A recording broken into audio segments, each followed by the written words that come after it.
that Scottish devolution is, in his words, a disaster. Prime Minister.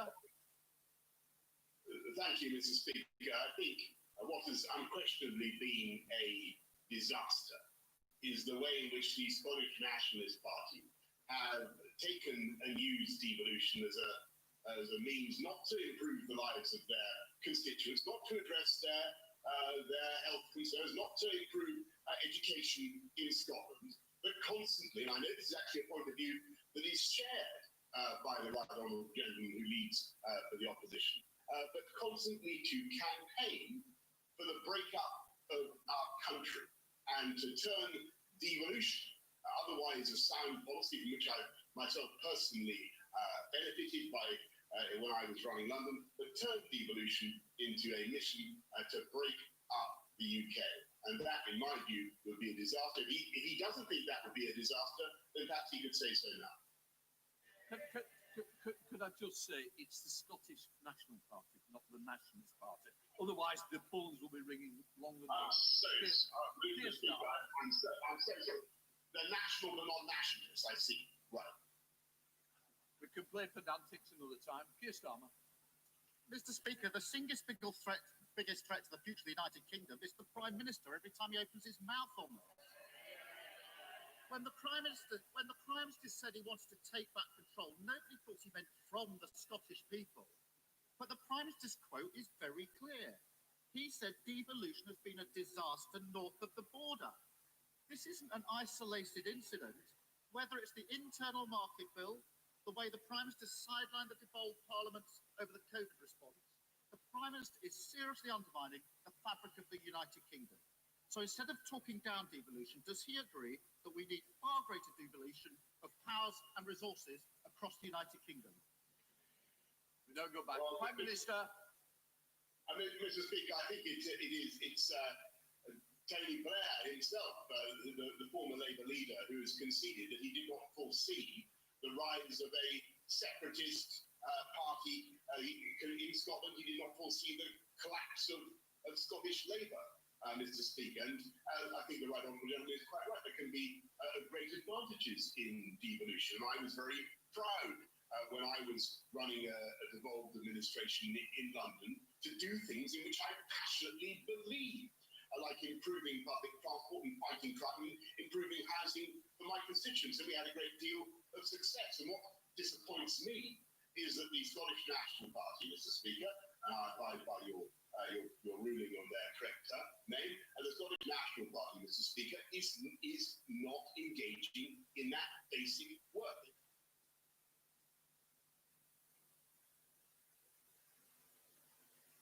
Dr. Mochaccino. Yeah, me, ladies, just a couple more minutes. We've been live on air with me, as you know. Please stay tuned. I appreciate everyone listening, guys. Just bear with me.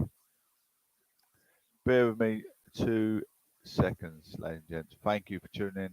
It's going to be about a 2-hour cast today, so sit back, relax, enjoy the show. Always working on progression. I'm just going to do my little introduction for the show. Hope you can hear loud and clear, crystal clear, ladies and gents. We do. Gavin. This was the prodigious, it's a prominent professor at PNG. Why get involved? You want to get involved in politics if you know where to start. Party politics, people politics, help the ecosystem, pollution to our environment. Talk about hydropolitics, anything. You know, you want to take a part. You want to have your voice heard. You want to get involved in environmental friendly and stop pollution to businesses, such as all kinds of business, farming, pollution of the air. You want to get involved? Down to start. Well, I'll give you a bit of detail. Firstly, please subscribe, share. I want more subscribers, more followers. It's the prodigious, the prominent professor at PNG. How to get involved? Speak to one of your local constituency MPs. I'm a Conservative trainee councillor at the moment. I'm looking at all business, the sociological side of things in business? How does it interrupt in our business? Maybe their business too close to the suburban area in a stage of criminology. Anyway, as a member, if you want to become a member, as a member, you can play a key role in the party, supporting the work we're doing in government and contributing the ideas, policies and future of the party. You'll be invited to join us at party conference and to attend local and national events. And if you're just joining us, once you've been a member for 3 months, you can also take part in the party elections. To reduce our environmental impact, we are no longer issuing plastic membership cards. Please be assured that this does not impact your membership. You will never be asked to produce a card to provide your membership. Our members are our most important campaigners. Your support is enabling us to build a brighter future. It's only about, I think it's £25 a year. I think it's £2 a month. You can pay over a month. You feel you like that, have a takeaway at the weekend or have a takeaway once a week. It's nothing, is it? It's nothing at all. Or go to the pub. You know, spending money on, just cut down the activities. You want to help have your voice heard. It's very important. What your membership gets you, I mean, it doesn't get you fish and chips, but what's it get you? You know, it's very important to subscribe to Proclamation News and Gatherings, giving you the key evidence of what's entailed of signing up with a party. I'm conservative. I always say it's bona fide conservative and working on progressive progression. You can help us win elections. All of your subscription goes towards our campaigns. It gets the latest from inside the party. With regular member updates and exclusive member invites. Take part in our campaign groups like our Conservative Women's Organisation, the Young Conservatives, or Conservative Friends. Conservative Friends Group. Meet like-minded people and make a difference to our country. They influence party policy by giving feedback on policy and the briefs. Choose candidates and vote for leadership elections so you can choose the people you want to represent you. Come to party conference and spring forum. Join our MPs, councillors and activists at the biggest events of the Conservative calendar. Connect with local Conservatives as a member. You'll become part of your local association, support local campaigns and attend social events with members just like you. So it's, you know, being part of something, it's like, you know, supporting your local football team, supporting the whole environment. Talk about supporting the government. It's being in part of something. It's very important to be part of something. You want to be somebody. You want to go somewhere. So you need to wake up and pay attention. Stand for election as a member.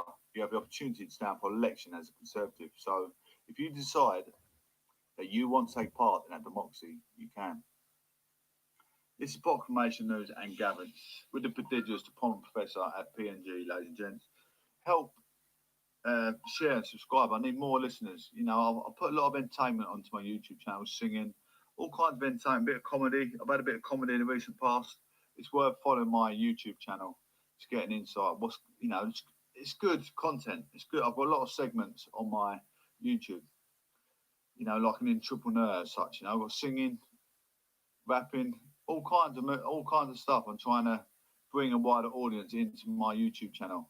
It should be a YouTube channel with massive gatherings, but not enough subscribers. So the more subscribers, the more benefit is for me. This is a business, a small growing business. It needs to be backed by the exchequer with a big paycheck, and we get this ball rolling. This is Proclamation News and Gatherings with a prodigious diploma professor. This has been going for over 2 years now. Media studies since 1994, 95, I believe. Anyway, guys, thank you for listening. Thank you for giving me the time of day. Make sure you tune in. I'm going to be following through my live content just shortly. Take care, my love, and speak soon.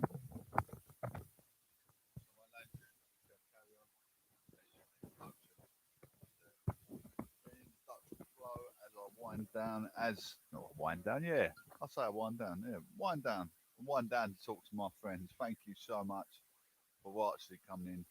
I'm absolutely overwhelmed to be here for this cold climate, same as you guys. We're all lucky to be here.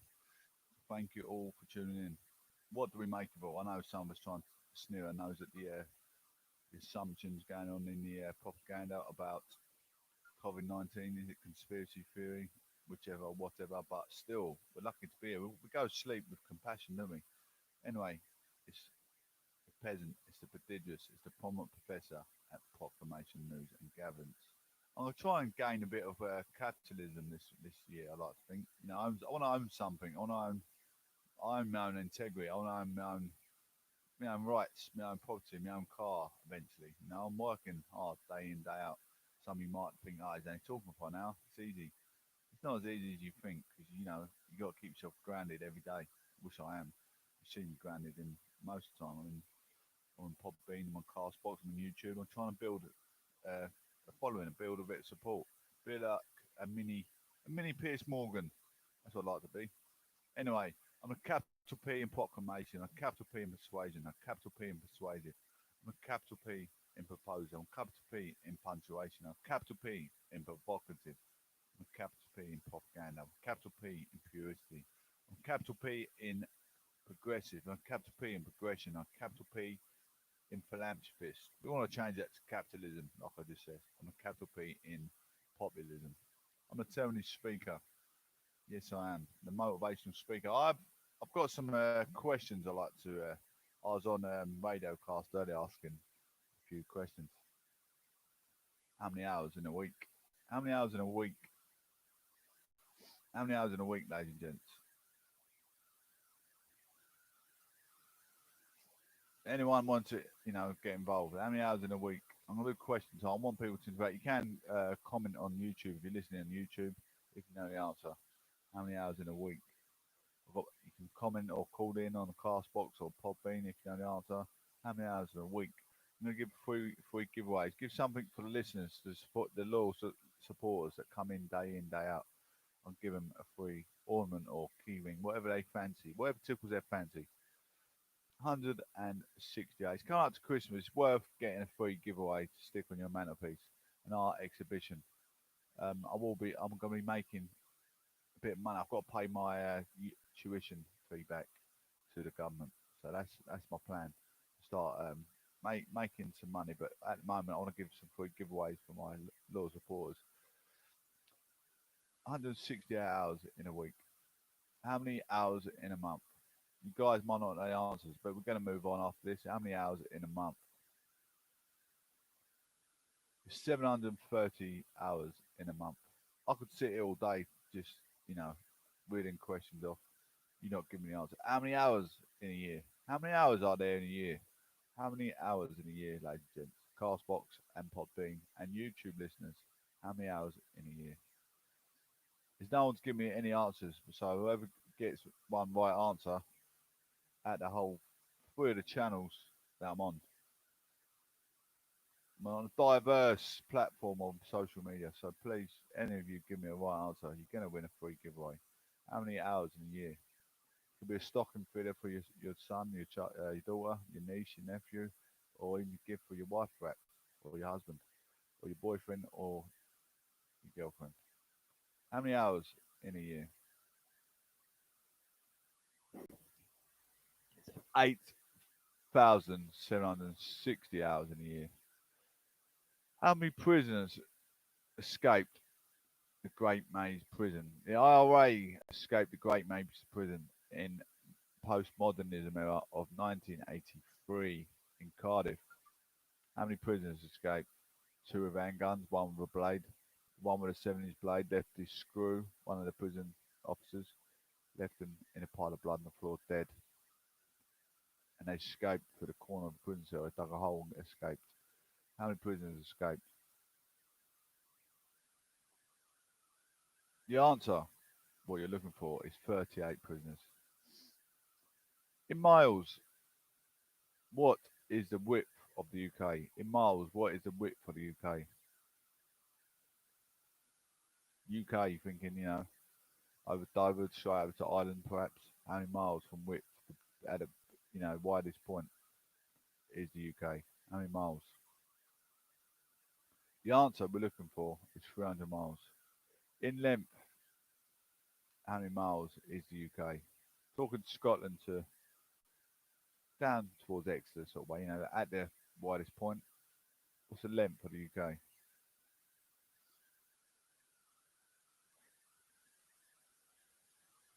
And the answer you're looking for is 600 miles.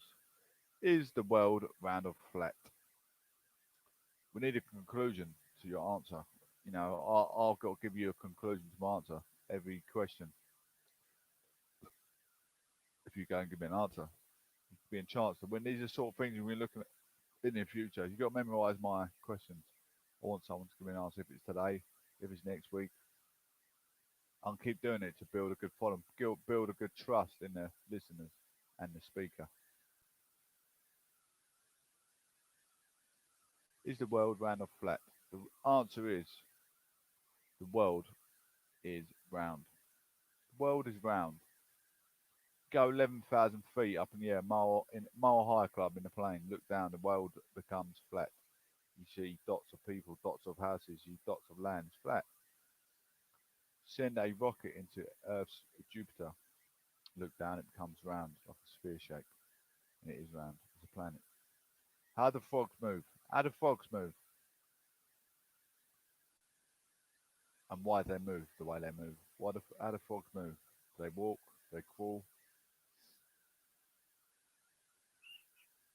They leap, don't they? They jump. They hop. But why do they hop? To get away from people like us gardening. My standing them, my shovel, get away from their prey. How do snakes move? And why? Why do snakes move? How do snakes move? And why do they move that in that such critical condition? Snakes, do they walk? Do they Z? Do they Z? Do they S? Do they move? What motion do they do? They sliver. They sliver. They sliver. Two reasons. You've got a carnivore and a herbivore. They either go to attack their prey, or the vegans. They still go and attack their prey, but it's more wildlife, isn't it? Like grass, got grass snakes. They don't attack humans, but you get other snakes, like rattlesnakes, try and attack a human, but they sliver. Anyway, what is the width of the US in miles? The width of the US in miles is quite extravagant compared to the UK. In fact, it's double its size, but different in length and width. Wide and width than it is in length. What is the width of the US in miles?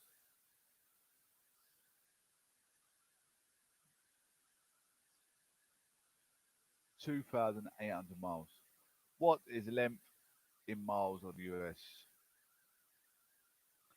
1,582. We always link UK with the US, so Biden is taking over.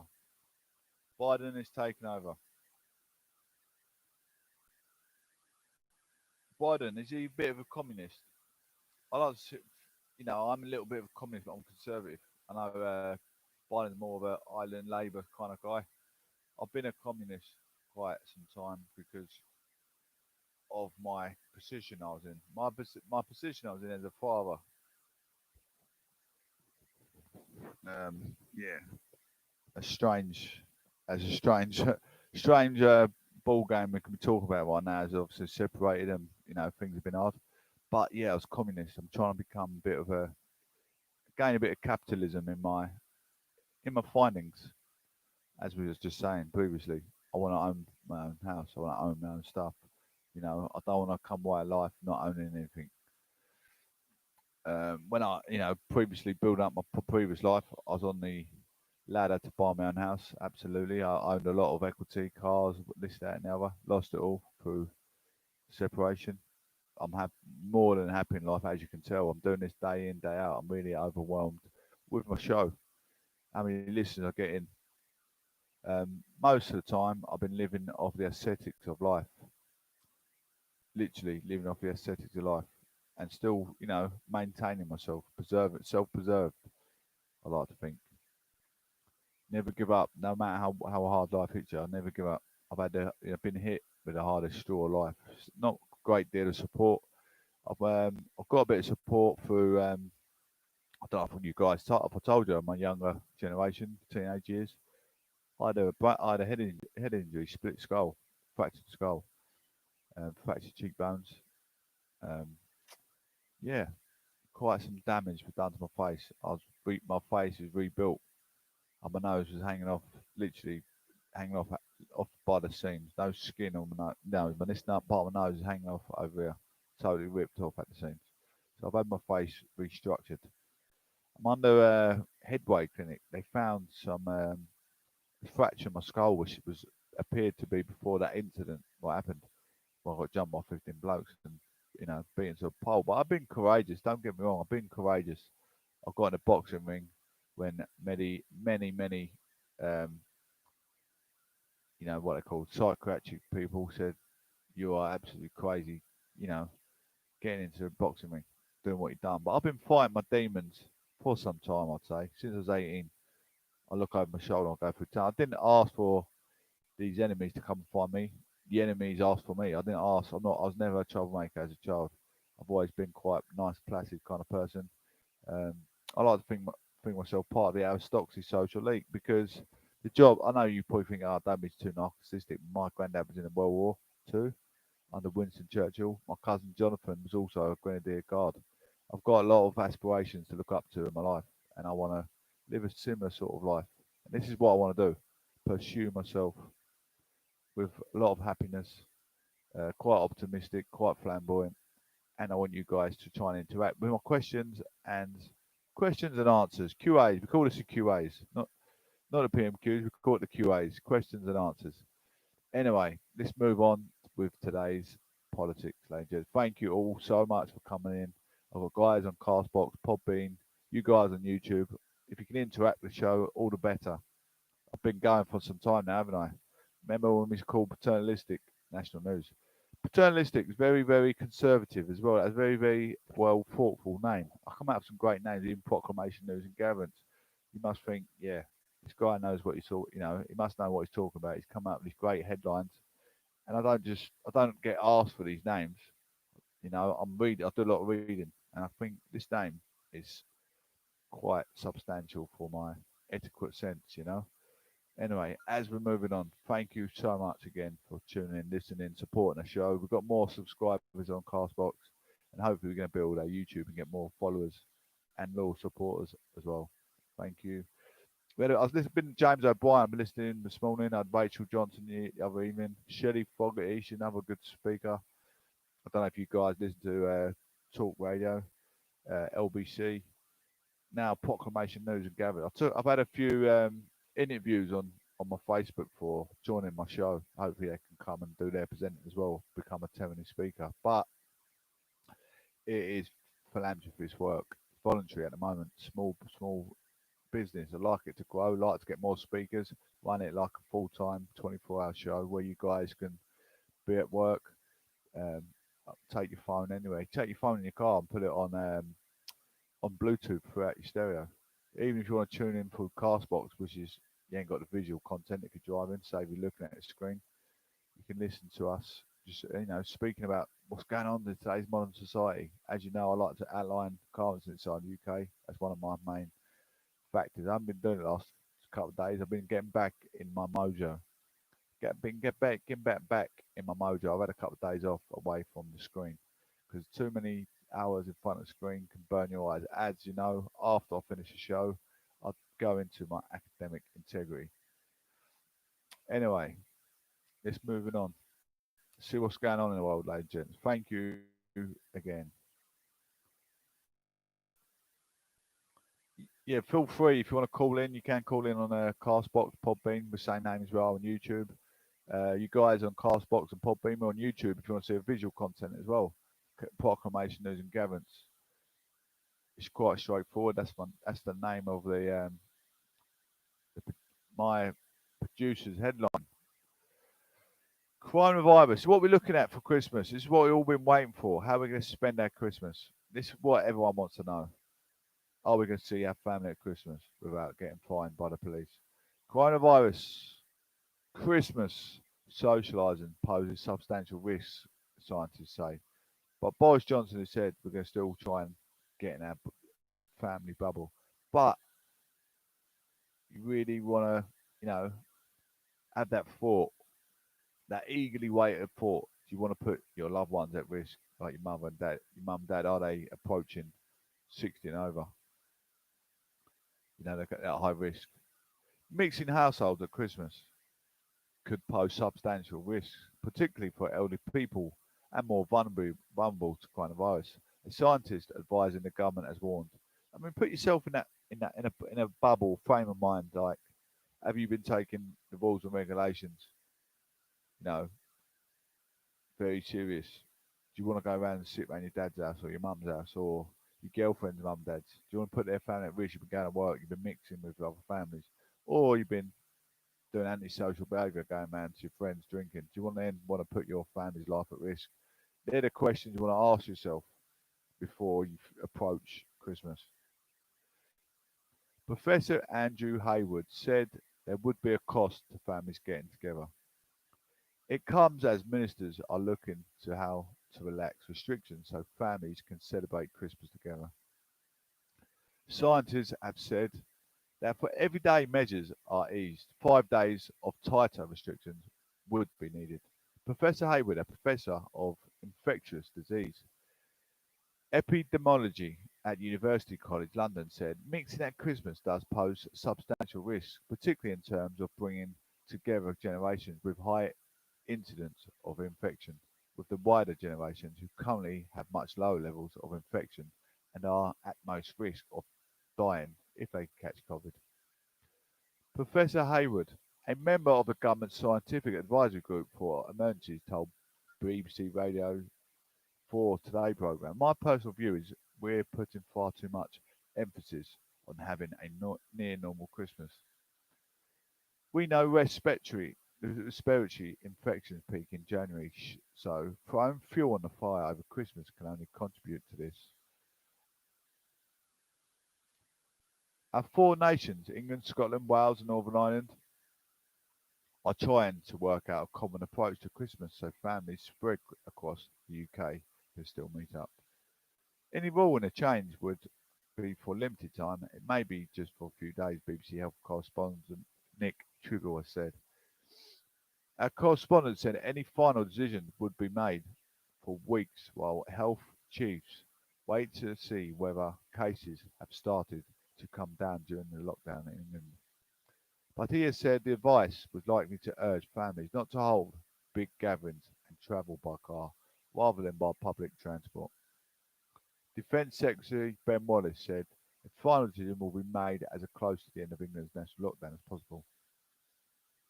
He's told BBC's Breakfast on Thursday, the best time to make those decisions about how we can get together for Christmas is when we have seen the impact of this lockdown on the figures. He added, the best time for the government is to make that decision would be as close to the second summer as possible.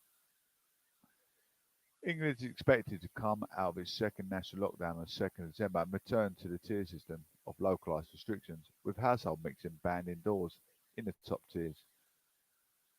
For me, realistically, if you want a Christmas, you've got to keep pubs and restaurants closed over this tier system, over the Christmas period. If you want Christmas to go ahead, if that's the case, if they're easing off restrictions, but can you go back to a bit of normality to risk our family traditional dinner? It's a bit stupid, isn't it? See where I come from? I'm not saying from my own personal fear of Christmas. I'm saying it for everyone's benefit. Mr. Wallace added he didn't want to be the Grinch stole Christmas, but the government wants to safeguard the NHS and protect lives. He told RTV's Good Morning Britain, he said, I don't want to be the Grinch that stole Christmas. I'd love all of us to be able to have Christmas, but more than anything, I want us to get through this COVID and to try and get this country back to normal, and I want to protect lives. This is what people got to remember when, they criticise Boris Johnson for these lockdown measures. They've got other people underneath them. There's, professional scientists, people in the NHS pursuing the head count of people catching COVID, what he needs to do, what the other ministers need to implement into today's modern society to make it our safety, which is paramount. He's asked if people should worry more about the health of their parents and grandparents.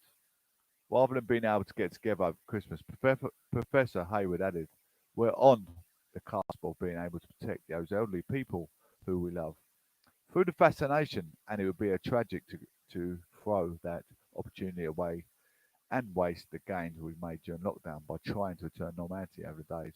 It's very important, just like what I was just saying. It's like repeating history, isn't it? I said it right about your parents. You really got to take precautions. You got to think your mentality. What have you been up to? You know yourself if you've been in a safe environment. You know yourself if you've been going to work in a hospital. You want to get checked for COVID before you enter Christmas. If you worked in a hospital and a care assistant, you need to get checked before you go and spend time with your family. Make sure you're clear away from COVID. You don't want to give the infection or the dose to your parents or your grandparents. Just think like you could be still carrying it from your last shift on your clothes or in your hair or anything. It could get in your elderly parent system.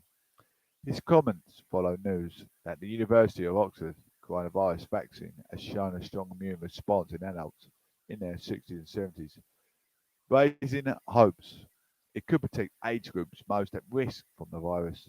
Professor Hayward also said the government messaging has not been consistent.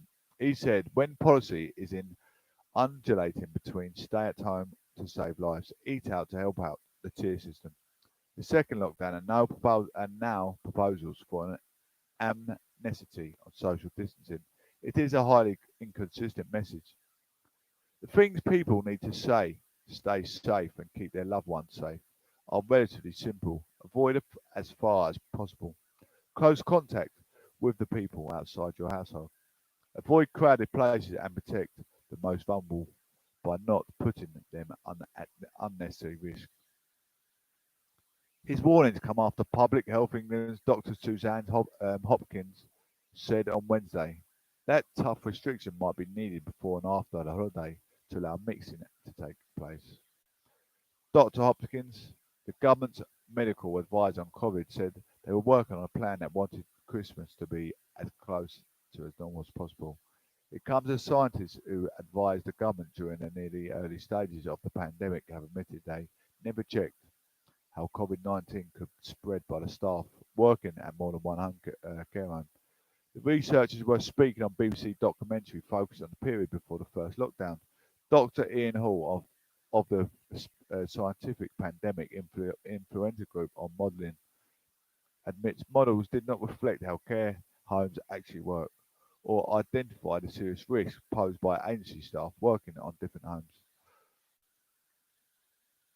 Thank you, guys. I don't know how many more listeners you've got coming in. Thank you all for being here. Appreciate it. Just coming over the half-hour mark. It's going to be, I reckon, theoretically speaking, I reckon we're going to be approximately around 2 hours on this show today. I'll keep it going, keep people hopefully coming in, listening, trying to hopefully interact with you guys, get you writing some messages. I know here supporting the show. I'll be supporting you coming up to Christmas. If you get involved in I could do a raffle. How's that sound? Doing a raffle with people. Try and do the raffle with the community on YouTube, Castbox, Podbean. I might even try and get a few people involved in social media. Does that sound feasible for you guys? Okay, moving on, ladies and gents. Chatting with your messages, or if you want me to give you a shout. And I've got a friend, a guy called Tony. He's a great loyal supporter. I'm assuming he could be amongst the listeners in here. I really appreciate you tuning in, buddy. Your support. You're always here, sitting there patiently listening to the news, the up and coming news, the fresh faced news in the propaganda. Brexit Endgame. Talking HuffPost politics. I like a bit of HuffPost. Brexit Endgame. No dealers' nerves creeping in among Tory MPs. Brexit endgame. No deal. Nerves creeping in among Tory MPs. We want Brexit delivered on a dish. Boris Johnson said he'd rather be dead in a ditch. We want Brexit. Some are flapping about the economic impact, but other voters are more worried about Brexit being watered down without Dominic Cummings.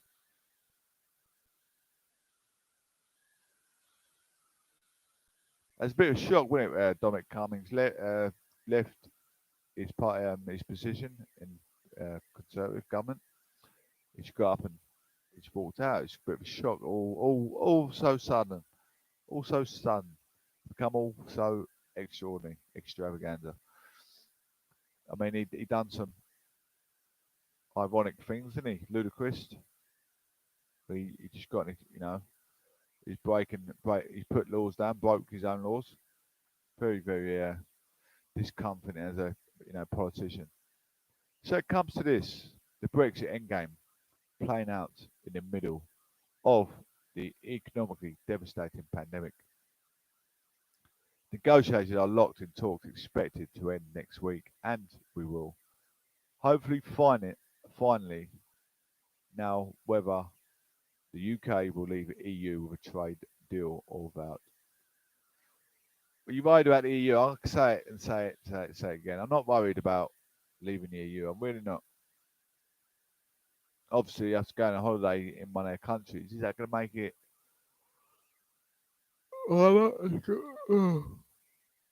Is it going to make it harder? Is it going to bother us? It's not going to bother me. The place I'd like to go. I'd like to go somewhere like Nigeria or Africa. See what's going on in their country. So I'd like to see, hotter, a lot more hotter than any part of the EU. Anyway, as EU leaders prepare to meet over the next few days, Whitehall sources and several MPs played down the idea that there are jitters in the cabinet and the Tory backbenchers. But three MPs have told the HuffPost UK there are increasing concerns among ministers and 2019 intake Tories that the economic impact of the no deal could heap extra misery on the top of COVID crisis. It is important to remember that most Tory MPs were elected last year on the promises to end the standstill transition period, deal or no deal, on January 1st.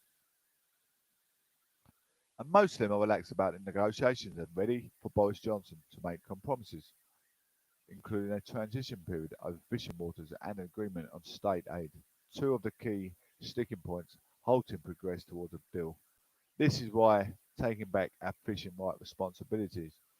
I think, was it 30, we own the state governance of the sovereignty of the land. I think we own 30,000 miles off the peak of the shore and 30,000 feet in the air is what we own. What we have control of, who comes in, who can take our fishing rights of our waters. We own the rights. And I think we need to own the rights. It will stop illegal implementation because we've got control of our border.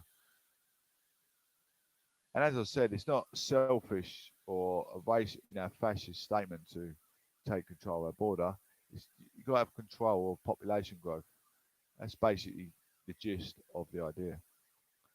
But there are hints that some of the steely resolve to get Brexit done is starting to crack as talks enter their final high-stakes phase. On experience, Tory says some 2019 intake MPs are flapping in WhatsApp group chats, and they face up to the potential impacts of their constituencies. Their thoughts are only as deep as the mail, they say. A lot of them don't understand in any case that it is patriotism of coming out of Europe and what the public say, which is fine and it's great, and I sign up to that. But when it comes down to what does this actually mean for us, are they fixated on what's going on in their own constituencies on a microcosm level? New intake are flapping because are the new intake. Senior Tory MP Sir Geoffrey Clifton Brown, treasurer on the powerful 1922 backbench committee. He also elected a little bit of nervousness about the combined impact of Covid and Brexit without a trade deal. The Cotswolds MP who voted leave, he says he has seen the first-hand 2019 MPs who are generally a bit nervous about where jobs and the economy are going, basically. He also suggests those MPs are also worried about their constituencies being the hardest hit in a no-deal scenario. It follows studies suggesting less well-off communities, and particularly so-called Red Wall, the Tories took from Labour in December election, would suffer the biggest impact. Do you think it's going to be the rich get rich and the poor get poorer?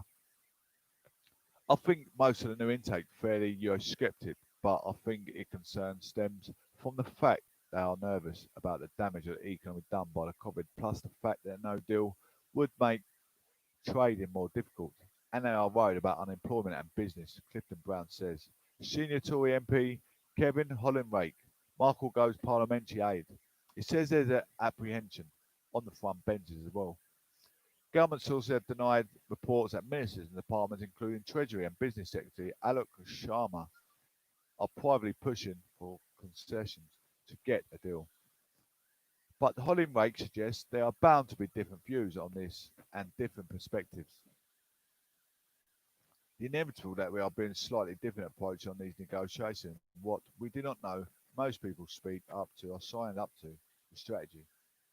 The more we distinguated at times like this, the less likely we are to get a deal. I think it's a great case on standing up to a game of brinkmanship. Sorry about this, just got this on my head, but slipping off my head. My head's getting smaller. Getting older, my head's shrinking. I probably have more people message me about Dominic Cummings going with the concern we're not going to do Brexit. However, several MPs rejecting the suggestions that anxiety is creeping in as Brexit enters the endgame. Really, is it the anxiety worrying? Is money a worry in today's modern society? Does money help you get through life? Does money make you happy? Money makes your wife happy. Money makes your husband happy. But really, without money, would you be happy? You know, just getting the bare minimum. Equal opportunities, equalities, all living on the same amount. Even imagine that all the politicians, all the professional boxers, professional boxers, all on the same amount. Would they still be professional? Would they still want to enter their what they're doing? Would they still want to enter the ring and risk their life on all the same amicable amount of money shared by the whole democracy, all the same amount of money? Well, all living off your settings of life, so you can't go and buy, narcotic, you can't buy your alcoholism. You can't go and buy all your fancy clothes. You're all living in the same, all living in the same suit, all got the same shoes, all got the same tracksuit. Imagine that. You can't buy with these. You got these massive aspirations in life. You want to be look like Tupac when you're walking down the road, or you want to look like Prince Charles. Whatever life you choose, we're all living on a certain amount of money. Imagine that. On 2019 intake, MP acknowledges that business in their constituency are beginning to relay their concerns about the impact. HuffPost also understands that even Brexiteers are angry about the lateness of some of the preparation, as companies ask government bodies like HMRC what they need to do to get ready for January the 1st, and often receive no as an answer. By the 2019 intake, MP suggests voters in their constituency are more worried about Brexit being watered down after the vote Leave Supremo Dominic Cummings was forced out in number 10. I've got quite a few people messaging me from businesses, but are there any more that message me about no deal? No, I haven't seen a huge uptick. I've seen a couple of people, they say. I probably have more people messaging me about Dominic Cummings going with a concern. We're not going to do Brexit.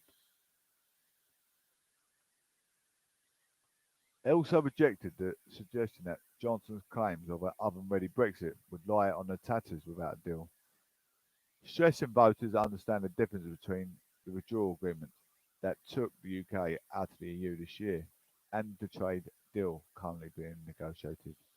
But they acknowledged that any economic has to be mitigated. The big ticket has come. We have left the EU. The rest is just leaving it up to politicians. The MP says, of course, we'll get people on both sides, ardent Remainers and ardent Leavers, who are always going to have these battles. Will I say it's going to be a vote winner or vote loser? No. Obviously, if we get economy wrong, that's going to be a big vote loser. Hobbin Rake agrees. Most of the new intake of Brexiteer supporters. I'll be very surprised if they were too nervous about what is going on. In the terms of tough line in negotiations, I campaigned heavily in Darlington in the general election, and a tough line in negotiations was very popular at the time. And I doubt that changed very much. Another colleague stresses that most of the intake are still all optimistic about a deal, and that compromises are priced in, including allowing the French to access UK fishing waters for a few years, while the thorny issue is hammered out away the pressure of wider free talks. Most of my intake were elected on the platform of we'll get the best deal we can. If we can't get a deal in Australia, they say. Most of the intake came in on that basis. I suspect their preference for a deal. But if the PM turned around and they said, we tried our best, we've negotiated this on good faith, we spent a lot of time and this and it's not just been possible to get a deal that's acceptable. There won't be any big issue with that. Yeah. Several MPs meanwhile indicate that the party were willing to wear concessions including on state aid control, of which was one of the key planks of coming to Brexit. Clifton Brown he suggests that a deal could be done to get the two sides happy on that issue, as long as Britain can eventually move away from the EU. A time-limited arrangement on that would be perfectly acceptable, he says. I think if it was forever more than really mean we hasn't quite left. I mean, we're in a tradition where we've been used to the EU. It's hard. Is it easy to say goodbye? They say out of mind, out of sight. But if you've always done trading with the EU, can you move on with your future without, providing contributions going out to the EU or vice versa, them coming into you for your business? You have to think of an alternative. Remainers, I don't think it's not the end of the line. You still can get some sort of distribution coming from the EU, but it's a process you have to go through with the visa thing, the visa system, I believe, and your business visa. Something you have to look into if that is your forte. To me, my forte is what's in front of me right now and what I'm producing most days. I feel like I'm elected to do my job. Up substantial. I do it at a substantial amount. I'm doing it every day. Remainers and One Nation Tories are meanwhile singing Cummings' departure as a victory and a step closer to the deal, which could include at a vexed question of how the European Court of Justice interacts with any agreement resolved via a complex fudge. A lot of us have been very concerned at the prospect of a no deal, but I think the chances are that just got less, one says.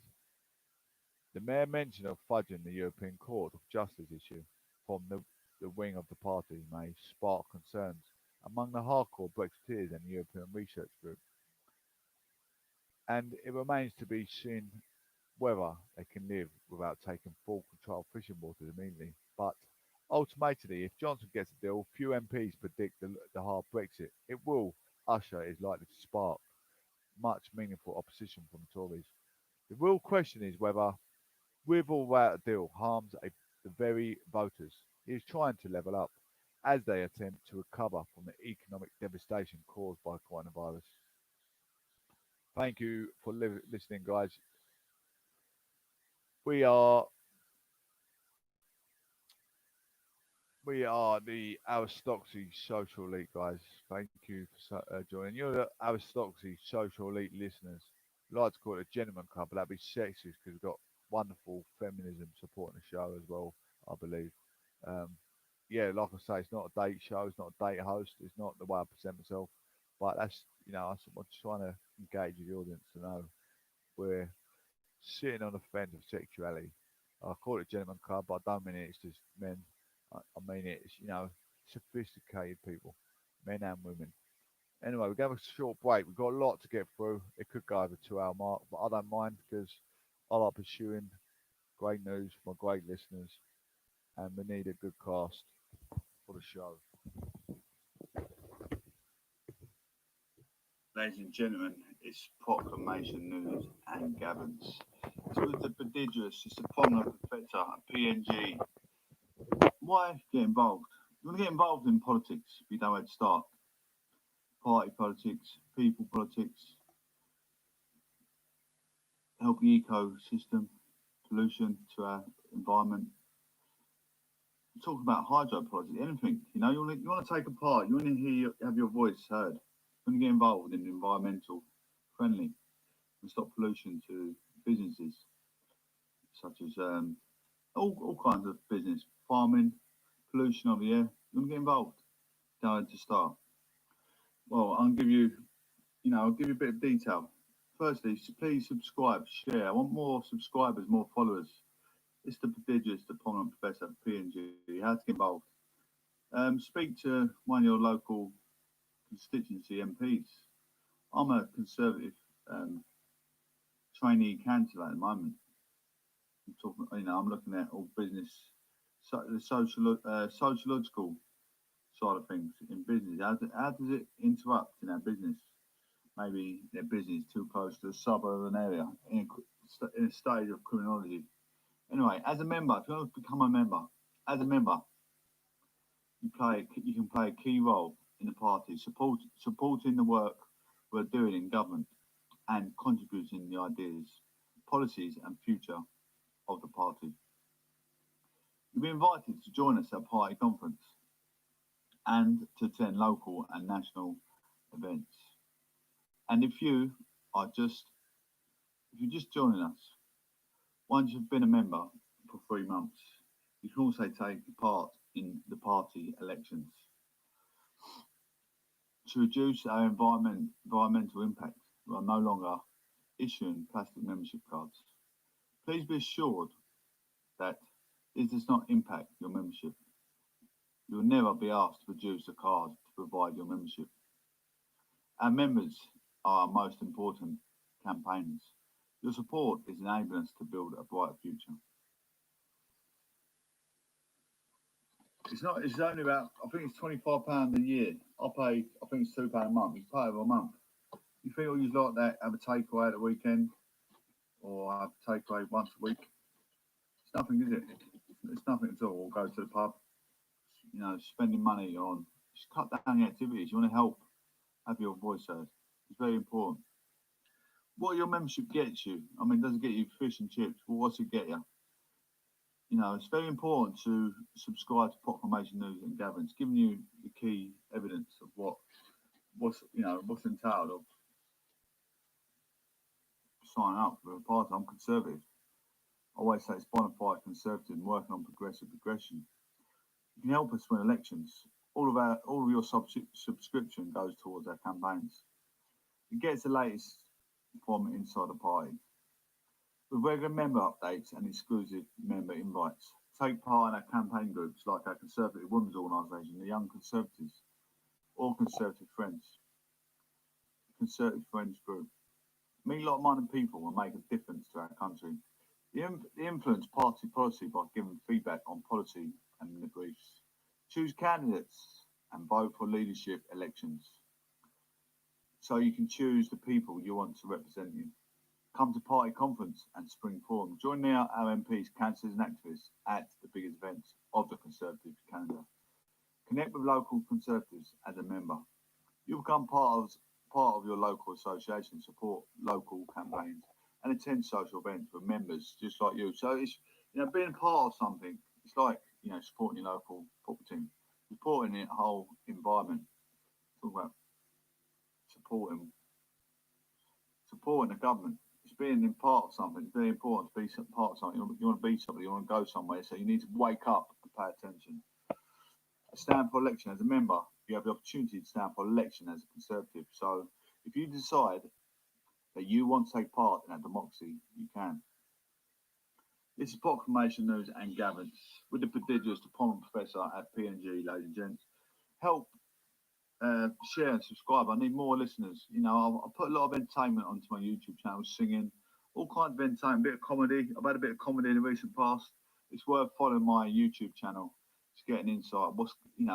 It's good content. It's good. I've got a lot of segments on my YouTube, like an entrepreneur as such. I've got singing, rapping, all kinds of stuff. I'm trying to bring a wider audience into my YouTube channel.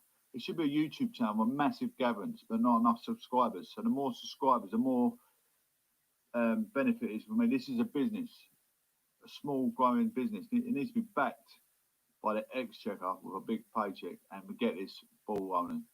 This is Proclamation News and Gavin with the prodigious, the prominent professor. This has been going for over 2 years now.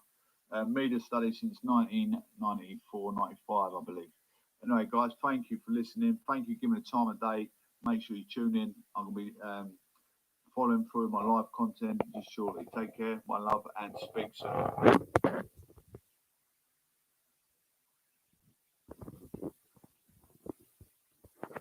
Good morning, Tony. Just put my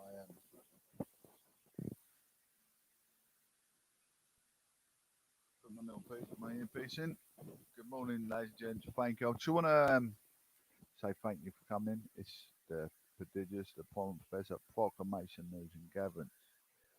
Let's have a look at all the walks of life, all the different walks of life. I'm not going to take it too out of context because I know my listeners are probably business like-minded people such as myself. We all want to gain that capitalism. We want to own our own equity in life, don't we? We all got aspirations. We all want to reach on that progressive progression. We want that divine elevation, success, everything we do. We all do. As doesn't matter even if you're a person that's not doing, a good move in life, such as racketeering acts. We're still trying to work on progressive progression, but you shouldn't be doing it. I must admit. But anyway, we've got all the different walks of life. The do-gooders, the do-good doers, and the no-good doers. Got people trying to live off the ascetics of life, trying to better themselves through their aspirations through chance. There's a lot of chances out there. Especially in the UK, there's a lot of opportunities. You've got to go down the right path rather than the wrong path. You've got the Al Capones of life, and you've got say Boris Johnson. He's our Prime Minister, so we can use him as an example. We've got our Boris Johnsons of life, or other professions. You've got NHS, one of the best doctors in the world. I don't know. It's not my forte. I don't know the best doctors in the world or nurse. You want to help someone. You've got a bit of compassion. You want to help give something for the people. I'm giving something for the people. Whichever way you look at it, you might think, you're just an idiot on the other end of the radio talking. But I do talk with some sense, a lot of sense. There's a lot of opportunities in the way of business. You can go on the work and health program. The work, health, and wealth program is a very, very good program to get into, especially in this current climate. We're in lockdown. You want to do something. You want to be somebody. You want to go somewhere. It's stuff to wake up and pay attention, but it's just if you, grasp onto it at the right moment. It's a good time, a good moment to be bettering yourself. Sure Trust. You look into Sure Trust. There's a lot of adult learning colleges as well, like anything you want to get into, administration. You can be a lorry driver. They're putting you through your LGV, HGV.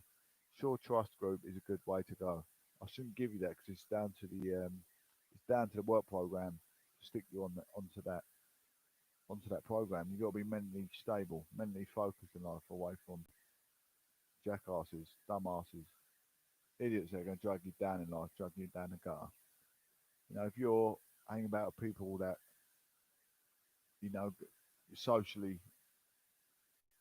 socially corrupting your life down the pub. You're not going to bet yourself that they're not even going to want to look at your mental health, your mental wealth. They're not going to want to support you. You've got to be in a stable, self-organised, preserved, observed kind of person for them to help you. You don't deserve help if you're not going to bet yourself. Not saying you don't deserve help. There are avenues where you get help, like AA meetings. They got mental health, a lot of mental health support columns you can go down and get support in this world. And we should be overwhelmed that it's there because people deserve second chance. People do get bullied in Africa and narcotic environments. Happens at a young age. You get put in the wrong circle, hang around with the wrong friends, get brought up in these suburban, not even just the suburban areas. The rich aristocracy families get bullied throughout university. He's gonna be a good student. He's picking him. He's got a lot of money. You know, they're going to get narcotic distributors that going to want to bully these people that go make something for themselves just because they've got money. They get bullied. Well, you see it in Parliament a lot. I think Nigel Farage, he's admitted to being an alcoholic. He's had problems. I think he may be better himself now. I don't know the ins and outs of what he's been up to and what he hasn't been up to. But like I say, I do put politicians down time and time again. But like I say, it's like anything, isn't it? The propaganda. If there's something to talk about, we'll talk about it because that's what the people want. If there's something for me to talk about to make my show, if it makes my show run, makes my listeners think, yeah, he's talking a bit of sense there about that current climate of that person. But actually, really, reality lies behind all the talk. Reality lies, they bet themselves. We could have sat in, you know, like the tragic of Amy Winehouse taking heroin, but she's a magical singer. She got bullied by a boyfriend. Was it Blake or I don't know if it was Blake or that, and she had another one since then. But she got bullied through heroin, and it was her boyfriend's fault. But at the same time, is it her boyfriend's fault that she got with him? She got with a heroin addict. You know, there's loads of arguments you can argue about everything, even to the fact Nigel Farage was an alcoholic. Was it Nigel Farage's fault, or was it the circle he kept? Dance with the devil, you get burnt. As simple as that. That's how I see it. But anyway, moving on, ladies and gents. Thank you all for listening. Yeah, I was just giving you a bit of life goals. You know, life goals in general. What avenues to turn and what avenues not to turn. It's up to you which avenue you take. Life is a roller coaster, absolutely. Anyway, moving on, going on with the HuffPost, ladies and gents. Thank you for my listeners. Tony, you are one of the most loyal supporters. I reckon I've got a loyal fellow friend in Potter's Bar listening as well. I don't know why I believe that. I just got a feeling. He's by the name of Mr. Khan. That's why I've got a bit of fun. You know, I'm not a Labour supporter, but I've got a bit of favouritism over Sadiq Khan because he's helped me out. And you know, when times got tough and the tough's got going, he's helped me out in that such situation at that current climate at that time of splitting up with my partner. I was going through. Well, I wasn't going for the middle things. It's just the idiots that surrounded me at the time. I was in a rundown place with a lot of rundown mutants we call them, and he saved me in that current climate at the time. I always had a good head in my shoulders, no matter what my circumstances, but I could have gone down the wrong road to nowhere. Looking at a bottle of JD, no doubt. But that current climate saved me in a good situation. So if you are listening, I thank you to the moon and back, to the stars and back. Without you on be here today. Boris Johnson promises the military an extra 16.5 billion. PM pledges biggest investment in the military since Cold War. Boris Johnson is to unveil what is being billed as the biggest programme of investment in Britain's armed forces since the end of the Cold War. Prime Minister will set out a 4-year financial deal for the Ministry of Defence, the MOD, to transform the military. Developing cutting edge capability in the future battlefield of cyber and space. This is phenomenal, isn't it?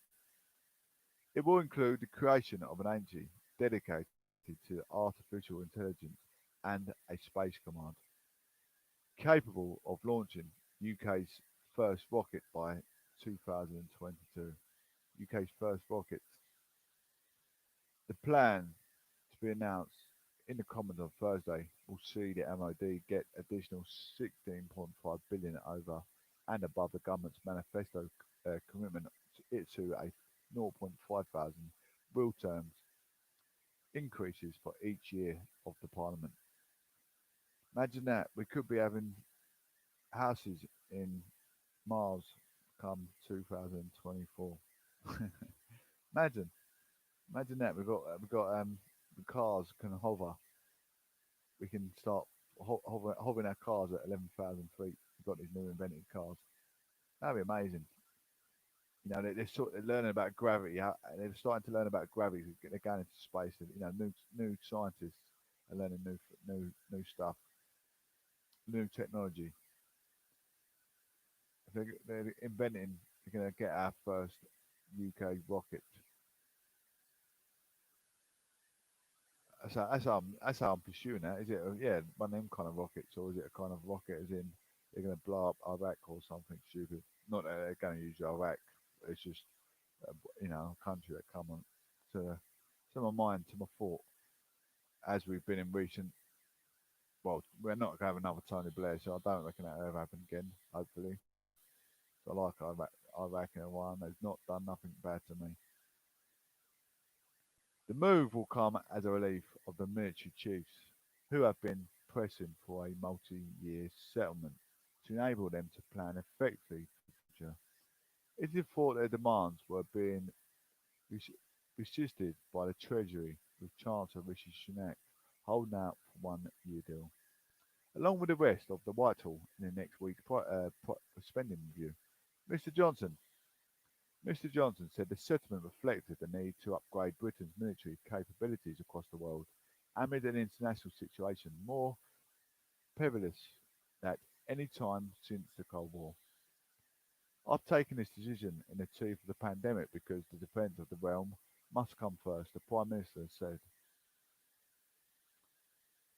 The international situation is more perilous and more intensely competitive than at any time since the Cold War, and Britain must be true to our history and stand alongside our allies. To achieve this, we need to upgrade our capabilities across the world. This is our chance to end the era of retreat, transform our armed forces, bolster a global influence, unite and level up our country, pioneer new technology, and defend our people and our way of life. Imagine if we do have our first rocket that can fly into space. I'm surmising that's what it might mean, but at the same time, it's military based. A rocket, in a military sense, might mean a missile guided rocket. I'm not quite sure. Officials said it would cement the UK's position as the largest defence spender in Europe and the second largest in NATO, as well as promising a new space command, the BS. The Prime Minister will also set out the plan for the National Cyber Force to protect the country from attack. So yeah, it's going to be a space rocket that's sent into space by the sound of things. A cyber force and a new space command. It's giving me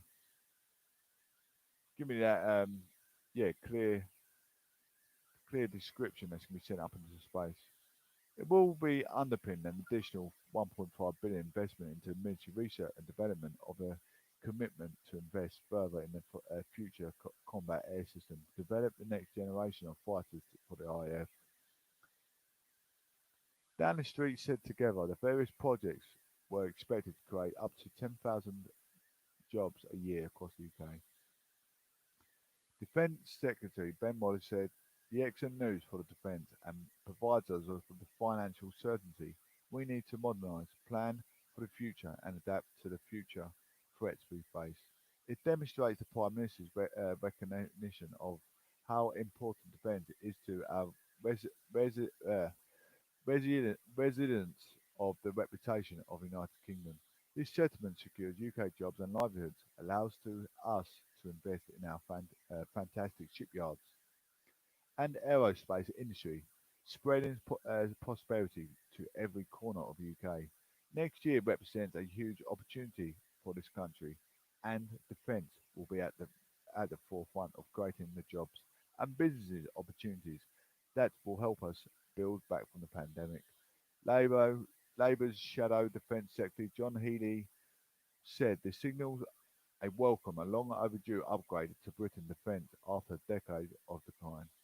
Since 2010, the size of the armed forces has been cut by a quarter. Defence spending was cut over 8 billion, and the defence budget was 13 billion black hole. UK has now how to be global leader.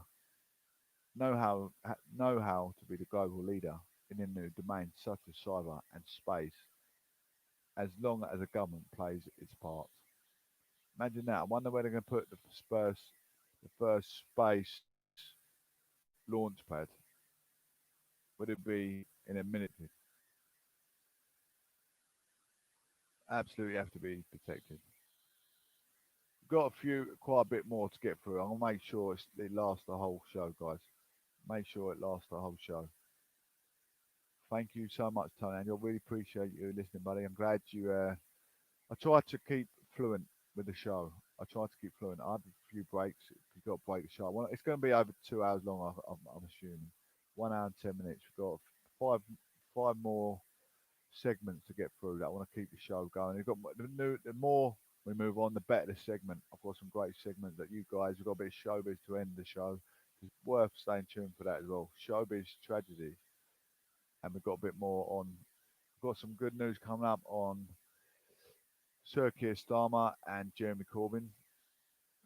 I did have that discussion yesterday, but I want to go back over it, and it's a new updated version of what's happening with Jeremy Corbyn.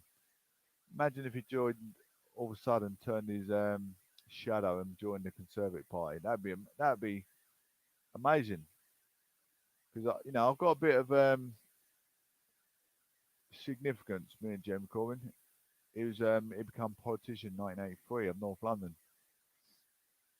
In North London, I'm not sure what position in North London, but I know he's in Islington now.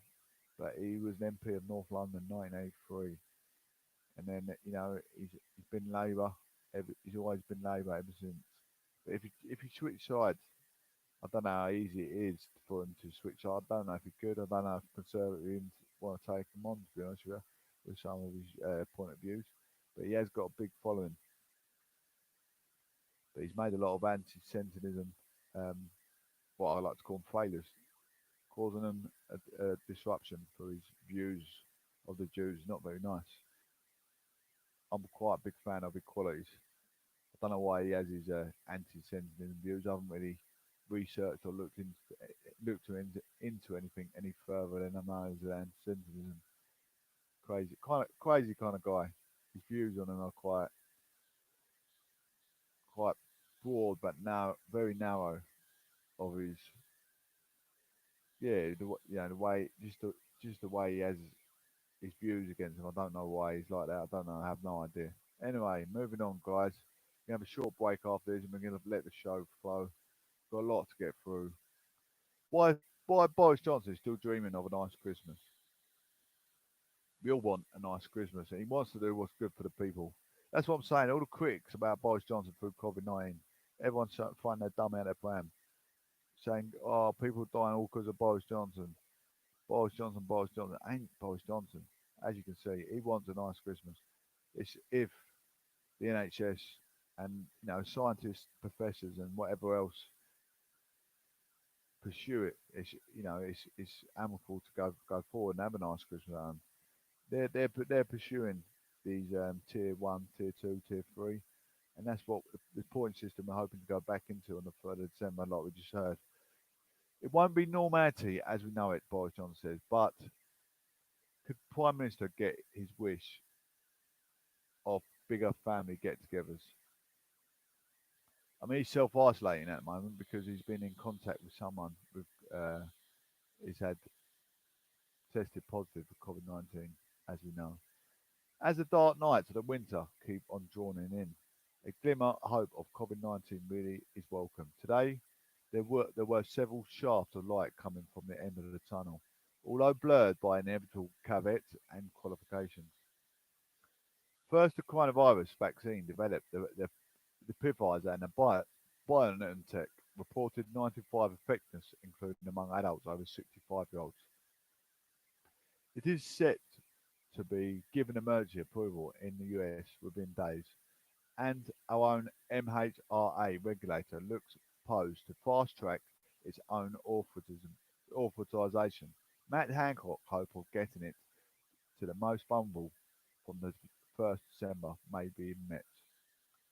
Second, the cheaper and easier administer Oxford AstraZeneca vaccine is due to report its phase 3 trial progress very soon.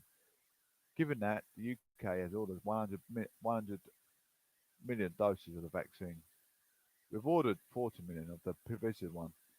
That would be another huge moral boost. So we're going to cover most of our, well, yeah, we're going to cover everyone in the UK with this vaccine. Third, and this is the most tentative glimmer of hope of all. Today's UK daily COVID case number dipped below the magic 20,000 level to 19,609. That matters because it's at lowest daily total since November the 2nd and well below the rolling 7-day average. On the day's number can never be relied on, but if it is followed tomorrow with a lower number, the corner may finally have been turned. I mean, it must have been turned. People are not going into pubs, bars, restaurants, overstaying their welcome, overstaying their, they're mingling with people in the, in the house groups. We're allowed to go in different house bubbles as well, which is quite risky in the current climate, isn't it? Always knew it would be. People not drinking in moderation, taking the circumstances, it is risky business. On Monday, NHS Trust and Trace Suzanne Hopkins had said that if lockdown is working, we will start to see cases decline over the next week. Everyone at number 10 and outside, they'll be hoping that their assessment is right. At a separate briefing today, Hopkins and Deputy Chief Scientist Angela McKean said a family Christmas was possible as long as people followed the rules. But here's where the good news is tempered with the cold reality. Both scientists stressed the type of restrictions may be needed before the after and any Christmas break in order to keep the virus under control. And then Hopkins came out with her striking line that for every day that we release, we will need 2 days off tied to restrictions.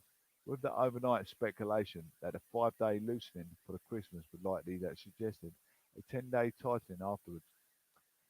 But when the Public Health England told Sky News later that in fact the SAGE research as yet unpublished suggests a 5-day of every day of relaxation was suddenly looking at the 25-day mini lockdown to pay the festive excess.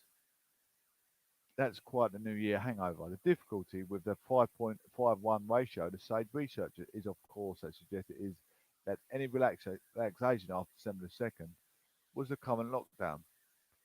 McLean and to correct herself from using the word today, hastily using the number 10 approved that national measures instead may need some lengthy correctiveness. With the non-essential high street shops relying on even a slimmed down Christmas shopping season, will they face a long closure period in January? If the pubs and restaurants reopen for a few weeks, will they have to shut down again in 2021? Given that Liverpool Tier 3 plus seems to have the case numbers down, we could see that numbers in part of the country. Professor Neil Ferguson has suggested hospitality should stay closed before Christmas. Hospitality should stay closed over Christmas. And then, maybe February, if things ease right off, keep them open. Maybe we go back to normality February, March time. It's worth just keeping them closed for the sake of 1 month, and you can get back to the reality for the rest of your well-being. It's worth keeping them closed for 1 month. That risk can have, we had the highest peak of time where mixing with people in cold climate, your immune system is at the whole time low, as we know. For that 1 month, is it worth risking them to be open? Reality. I know it's going to get colder. It's going to get bleaker come December. Might not have snow in December. January, February, even March, quite likely to have snow. But coming out of March, when things come into April, May, we've got June just down the corner. Things are going to be coming. The heat is going to start changing. The climate will start changing. Our immune system becoming. Oh, we're coming out of winter. We've got summer to look forward to. We've got that smile on our face because we know we've got summer just around the corner. Our immune system will start getting better. It's worth opening it up then. We've got to take precautions and use not. We don't need professors. We don't need scientific evidence that our immune system is going to be better. Everyone's morale is going to be becoming stronger because we're coming to summer months. All you need is common sense. You need an IQ, EQ. Our immune system becomes better. If this case of COVID is as serious as they're acting out, which to me, all these measures we are going through is becoming, scientifically whatever, because Boris Johnson can't go. IQ, EQ says our immune system's better in summer. He's got to go for his other ministers, other professors, other NHS health service team to tell him, because he's not allowed to make these decisions by himself. Whatever all these critics are writing him off. He's not allowed to make these decisions by himself. He can't be certified in every given sport through politics through his education. Because I can see it in my education. So yeah, I'm doing it. I'm part of the aristocracy socially because I'm working towards my PhD. I can't sit and say, yeah, this is what we should do, because they do have to go for other health ministers as well, unfortunately, because it's their job. There's no point me telling a guy at McDonald's how to toss his burger, because I'm not it's not my forte, is it? All I can do at home. He's been doing it all his life. Or telling a postman how to post letter, or which route to go to post his letters, the quickest route. Anyway, let's talking back to reality.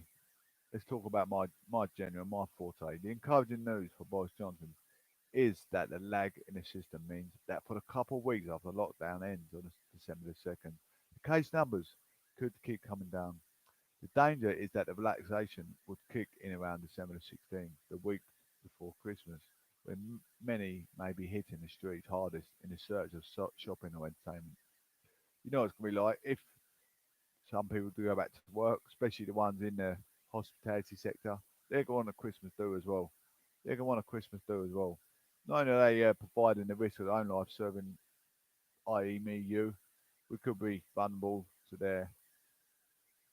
Well, we're vulnerable as the next person. If you're going into that sector, you're going out throughout other risks of people being positive COVID-19.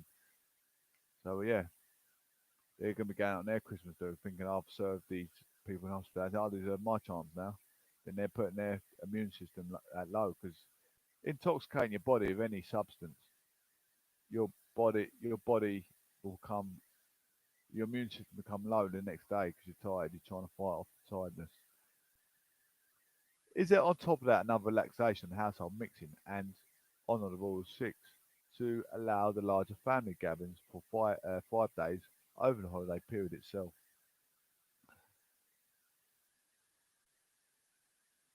There could be a bumper bold in numbers that only a really tough January, February could counter. The prospect of mini third wave of Christmas COVID suggestions that government policy processes that would make a yo-yo diet look healthy. Of course, the simple fact may be that Johnson is preparing for Christmas relaxation simply because he believes most of the public will take matters into their own hands anyway.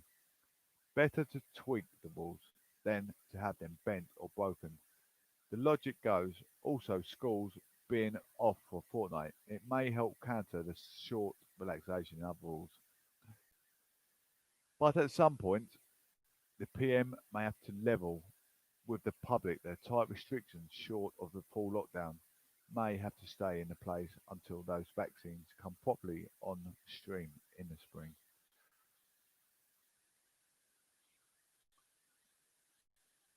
Thank you for still listening, guys. You're still listening. We've still got a bit. We've got a bit more, quite a fair bit to get through.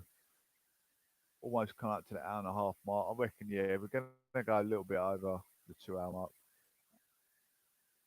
Get through this segment, have a little break, and we've got 4 segments to go on. I can see it going well over the 2 hour mark. Not well over.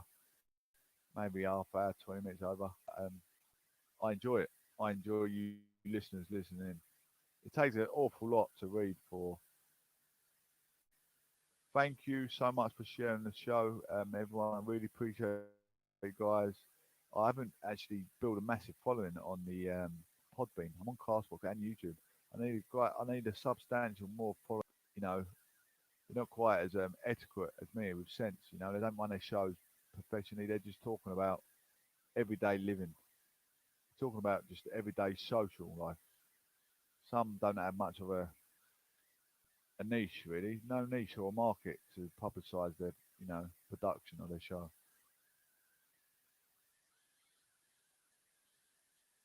Let's go into the Corbyn business, what I was just talking about. That's what I was wanting to get at. Bit of Corbyn business. I like to become like a Piers Morgan. Piers Morgan. Piers Morgan started somewhere, then he got on the platform. He got in the platform quite hugely over generation. Practice make preaches. Practice preaches perfect. They say practice makes perfect. I like to say practice preaches perfect. I've been doing it for long enough. Over 2 years now. I was looking at something 2019 as becoming 2011. I've been doing it before that, even throughout my professional boxing career. I had a YouTube account doing the same sort of thing, giving people the news of the weather and the news of politics and more family updates.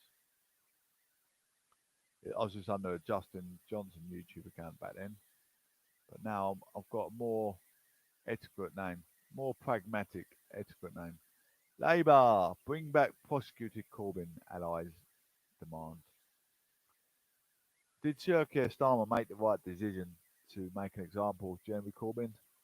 I mean, he contradicted himself.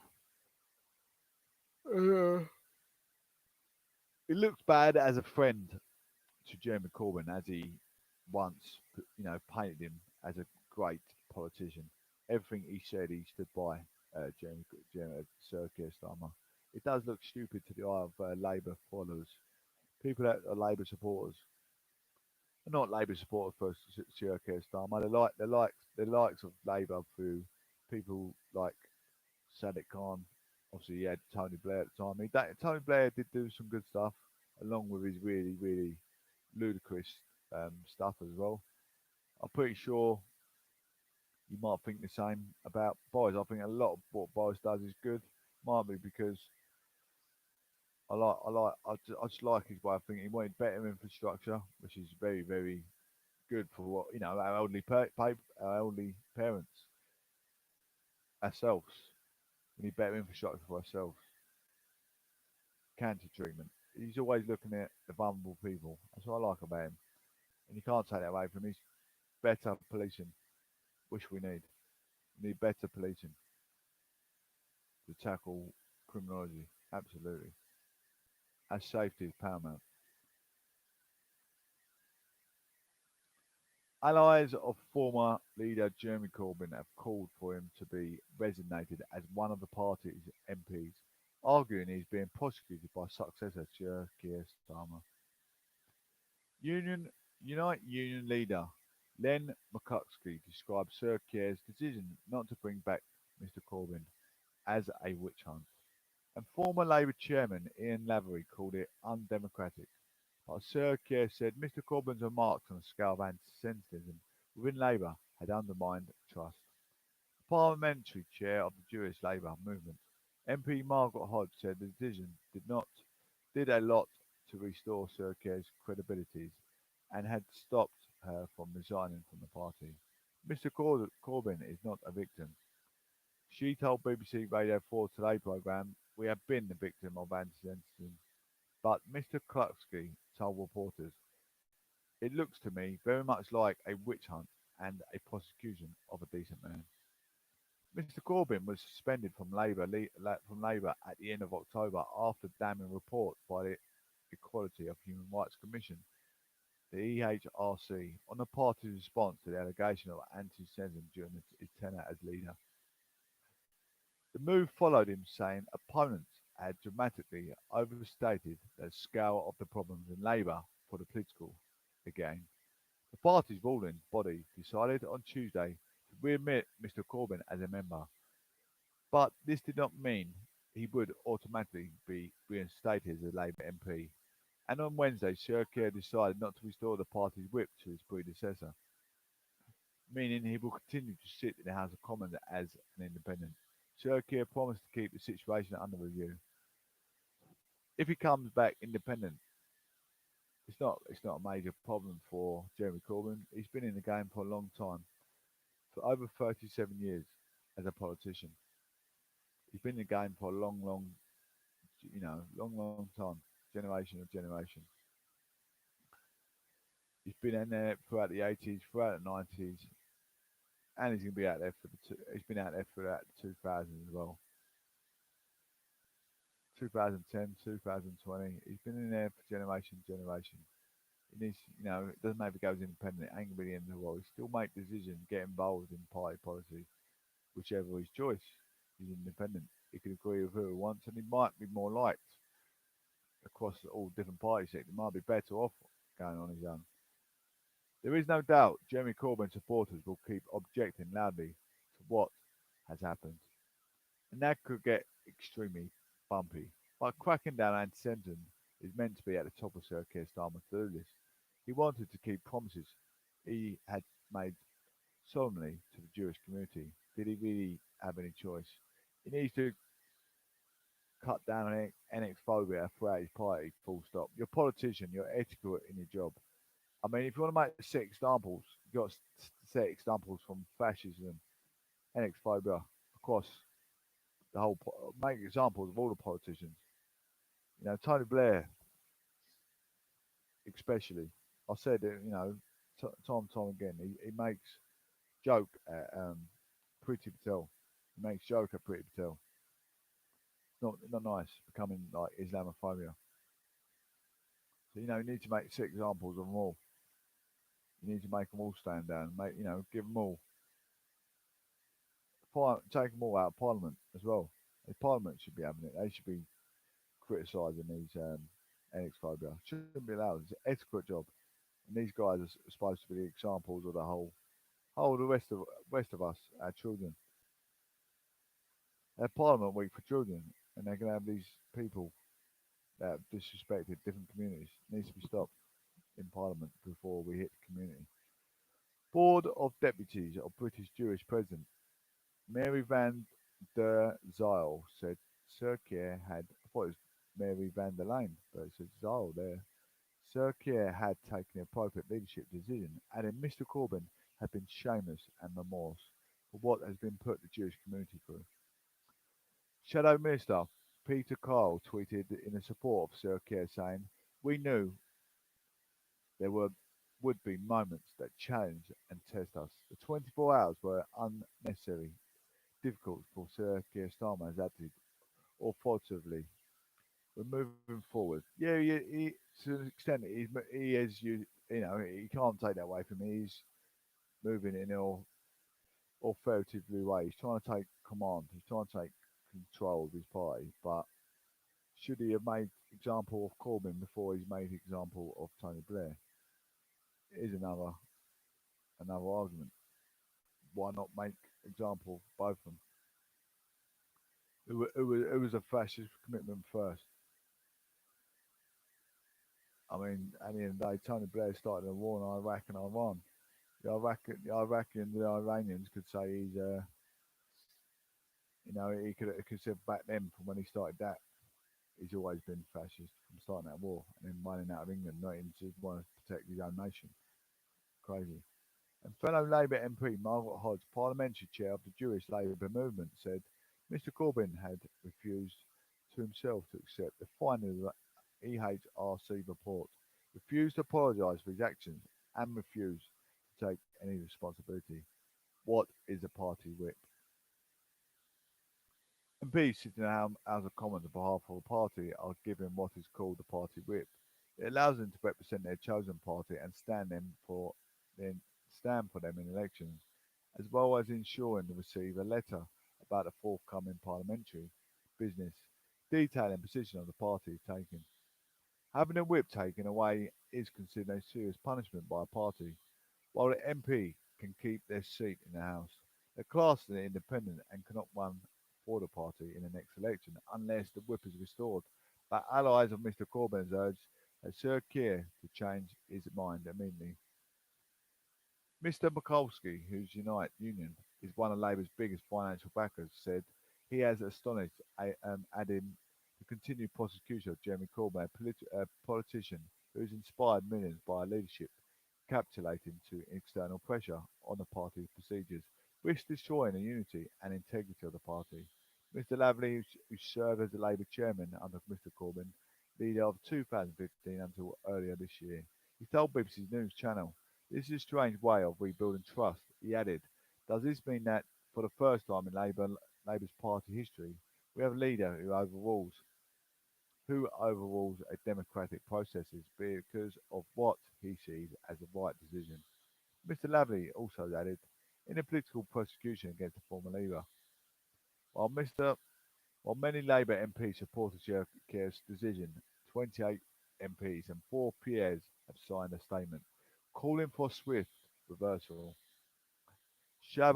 Former Shadow Chancellor John McDonnell, a long-time Corbyn ally, called Sir Keir's decision just plain wrong and likely to cause more division and disunity in the party.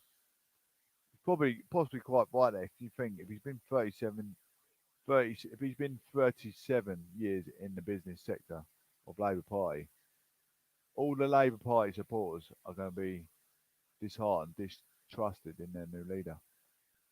He's taken someone. It's like taking when David Beckham swarmed away from Man United.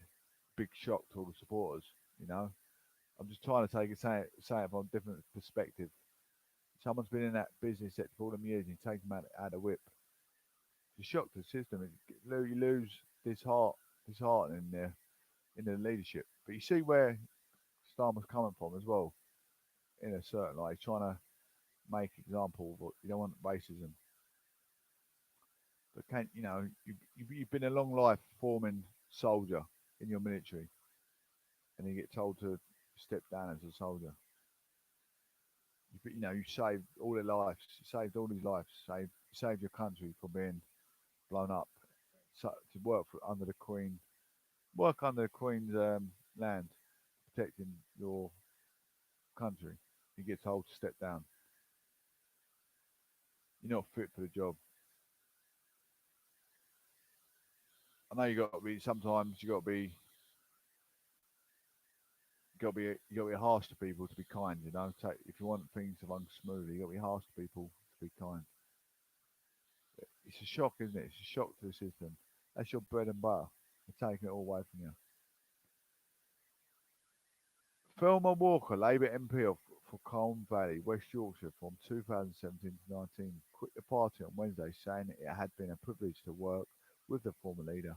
Mr. McDonnell responded by saying, while Thelma Walker, one of Labour's loyalists of the loyal, feels so strongly that she resigns, then it's time voices like hers are listened to. You know what time it is now. We're going to a short break, and we know what time it is. There is no business like show business. No business like show business. Look, we're going to tell you what we're going to do. We've got Bojo in the building. We've got a big shot coming up on the show business, like no business like show business. Let's listen to Bojo for a short while.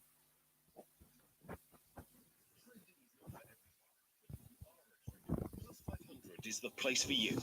With just a few clicks, you can open an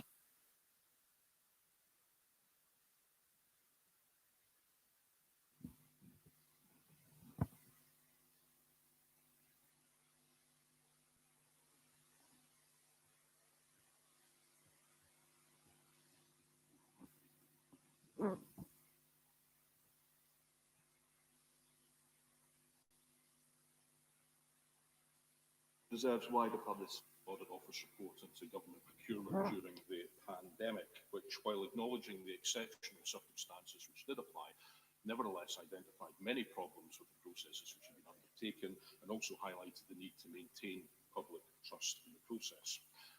Now, accepting that there are regular general debates on COVID-19 in the Chamber, this report surely merits a more detailed explanation by members. So I wonder if the leader might make time in early course in order to allow a full debate in this chamber on that report and its content. Mr. Speaker, I do refer really what I'd said earlier. There has been an extraordinary success in procurement that had to be done very quickly, and everybody wanted it done very quickly. If you take the vaccine task force, for example, has secured agreements for 350 million doses of 7 leading vaccines. 300,000 people have signed up to the vaccine registry to accelerate the development. With test and trace, nearly 36 million tests have been completed, and we're testing at 500,000 or capacity for 500,000 a day.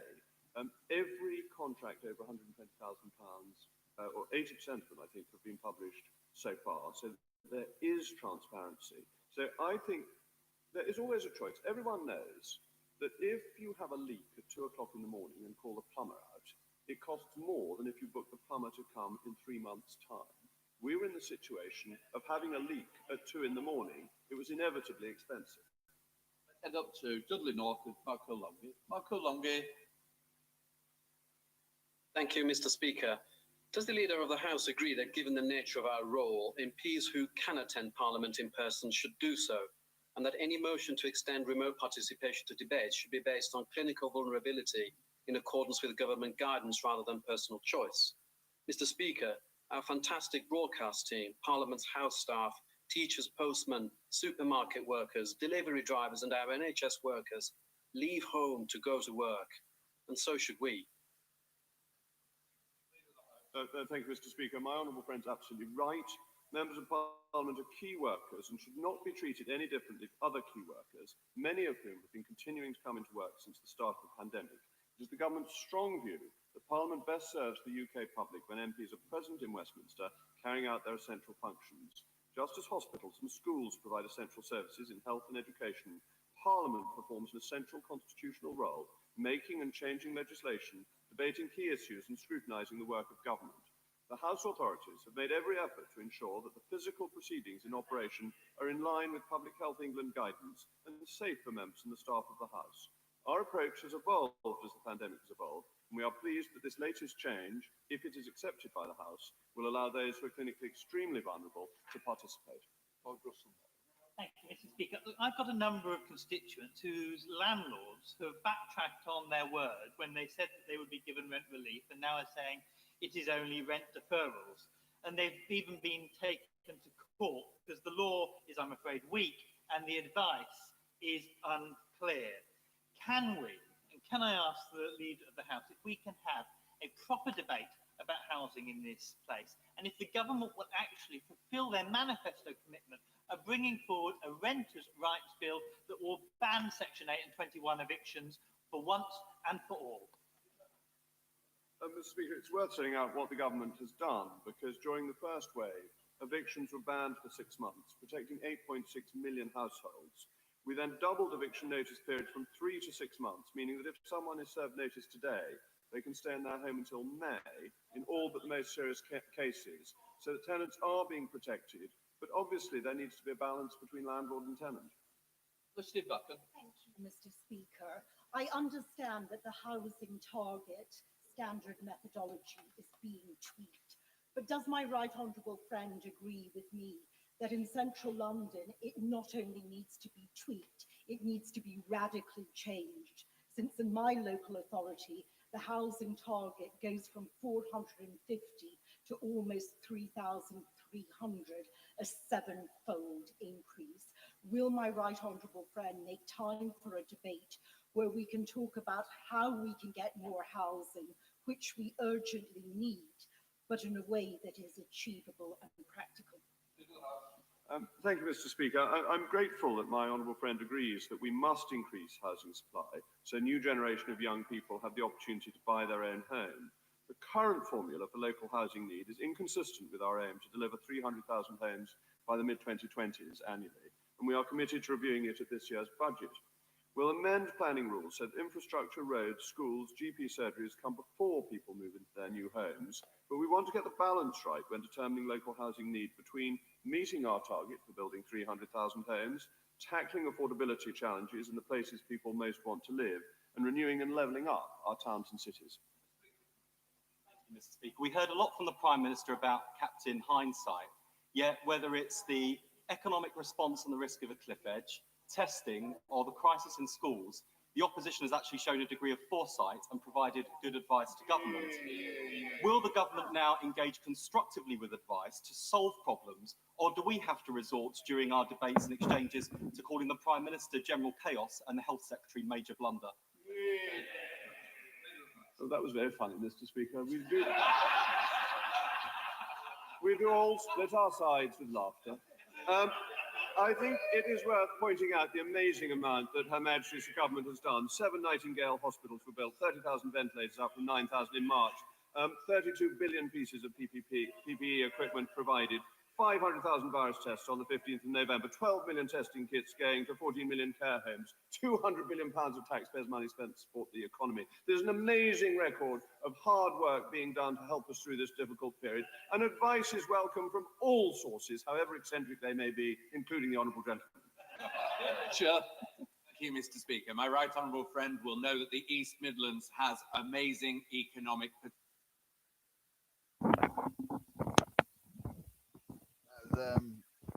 2 seconds, ladies. I've got to get my microphone piece. That was Jacob Rees-Mogg. Jacob Rees-Mogg speaking there. He's quite phenomenal. I do like Jacob Rees-Mogg. How about you guys? The honourable gentleman. See the way they speak in their aristocracy tone. Aristocracy social leap. I'm a backbencher. I'm trying to move forward. I'm always trying to move forward with my polite, positive content daily.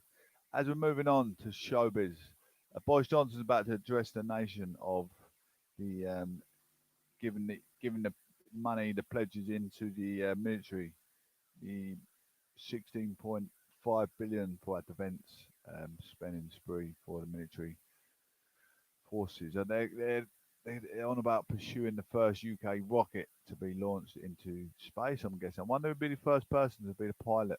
Would you like to go up in space? That'd be amazing, wouldn't it? Especially if it made it. It'd be a bit risky, though. Risky business, I should imagine. But I think there's enough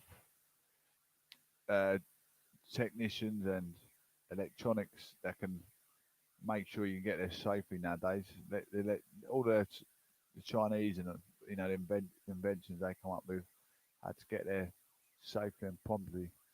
It's very etiquette of sense, I should imagine.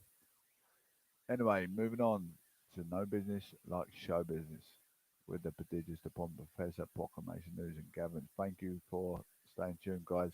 Your loyal support is still here. Also, I'd like to address we are sponsored by O2 network providers.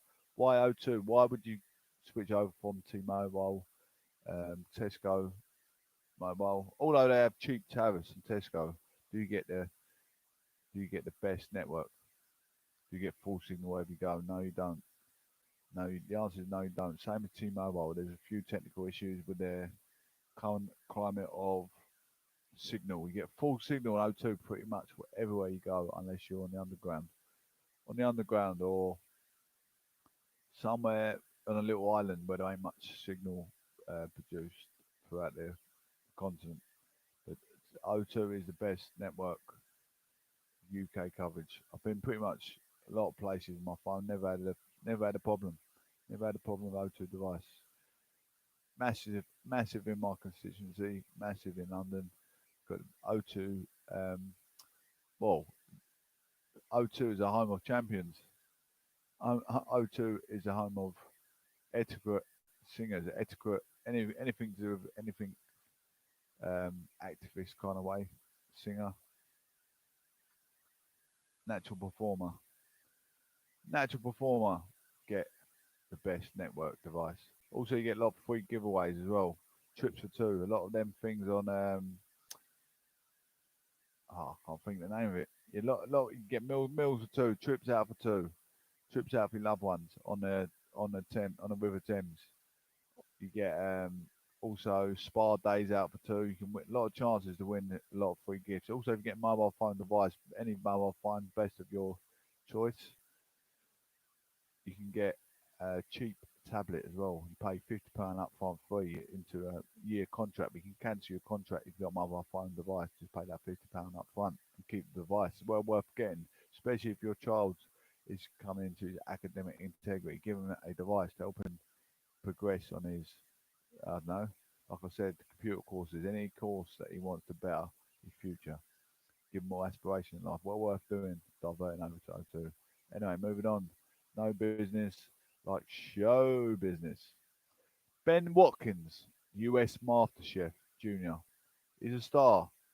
He's a star as a chef, isn't he? MasterChef Junior. He's a star. He died age 14.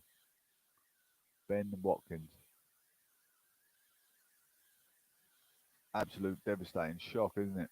14, only 14. No, he hasn't even lived a life and he died. MasterChef Junior star Ben Watkins has died aged 14 from his rare form of cancer. His family has confirmed. We're going to pay our condolences for this tragic loss of this young child. Lost his life by the big C word. The big C words are close to home subject for me. So we're not going to do a minute silence. We're going to pay our respects. We're going to do a 30-second silence to show that we do care about all these tragics been taken from us.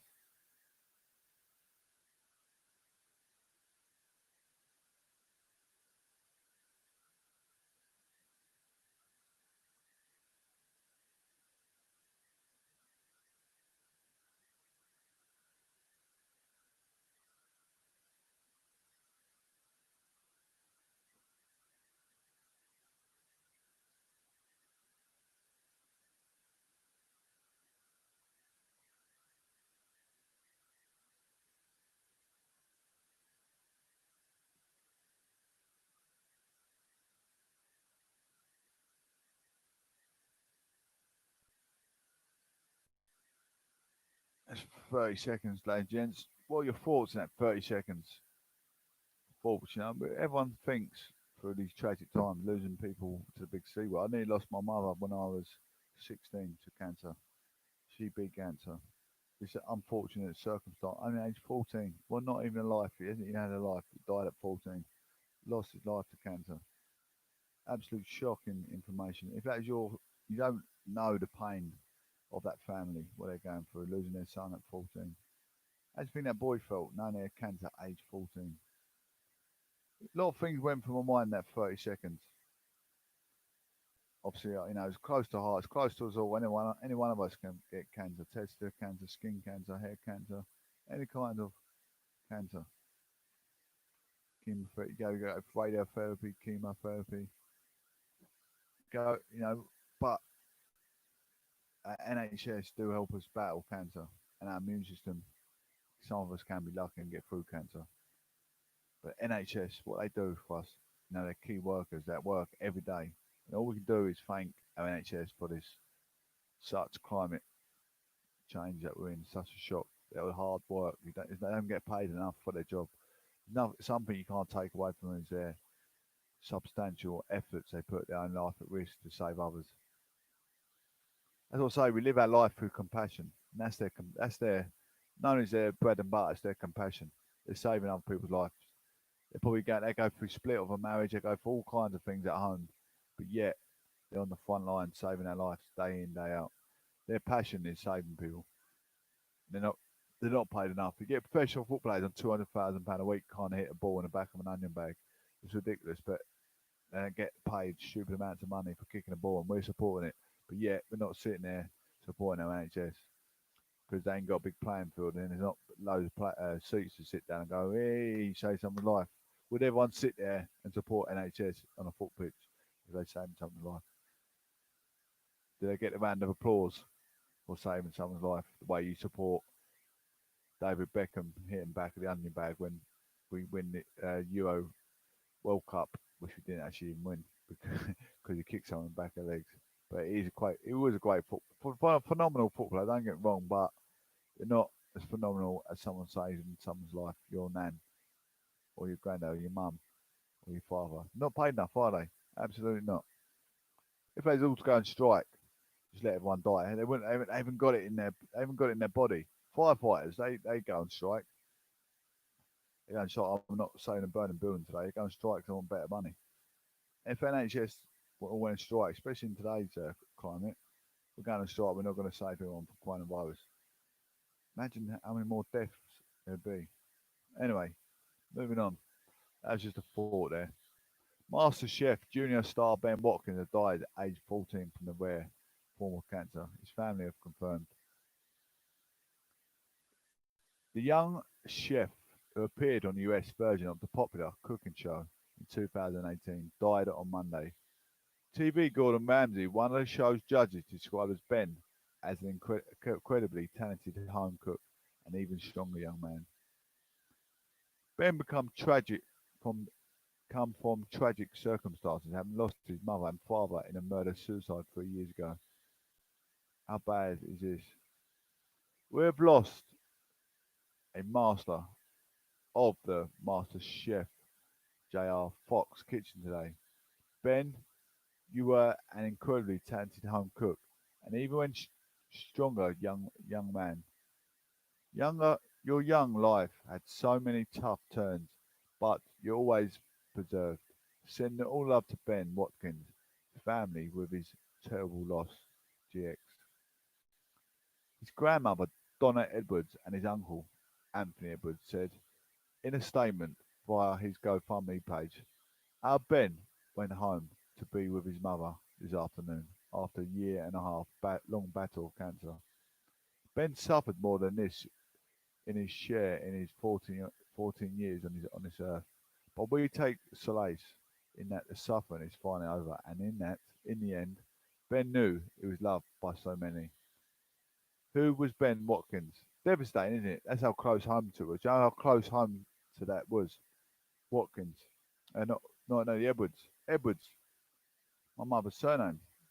That's even more of a shock. That is my mother's surname.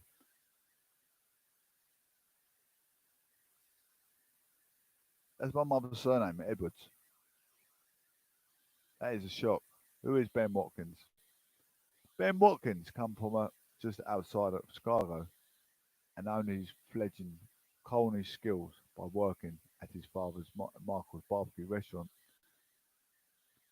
Ben could operate the cash register and take orders, and also sold his own homemade cookies, brownies, cinnamon rolls, and banana bread. He credited his baking skills to mother, commenting, "My mum taught me everything she knew, or I just picked it up by watching her."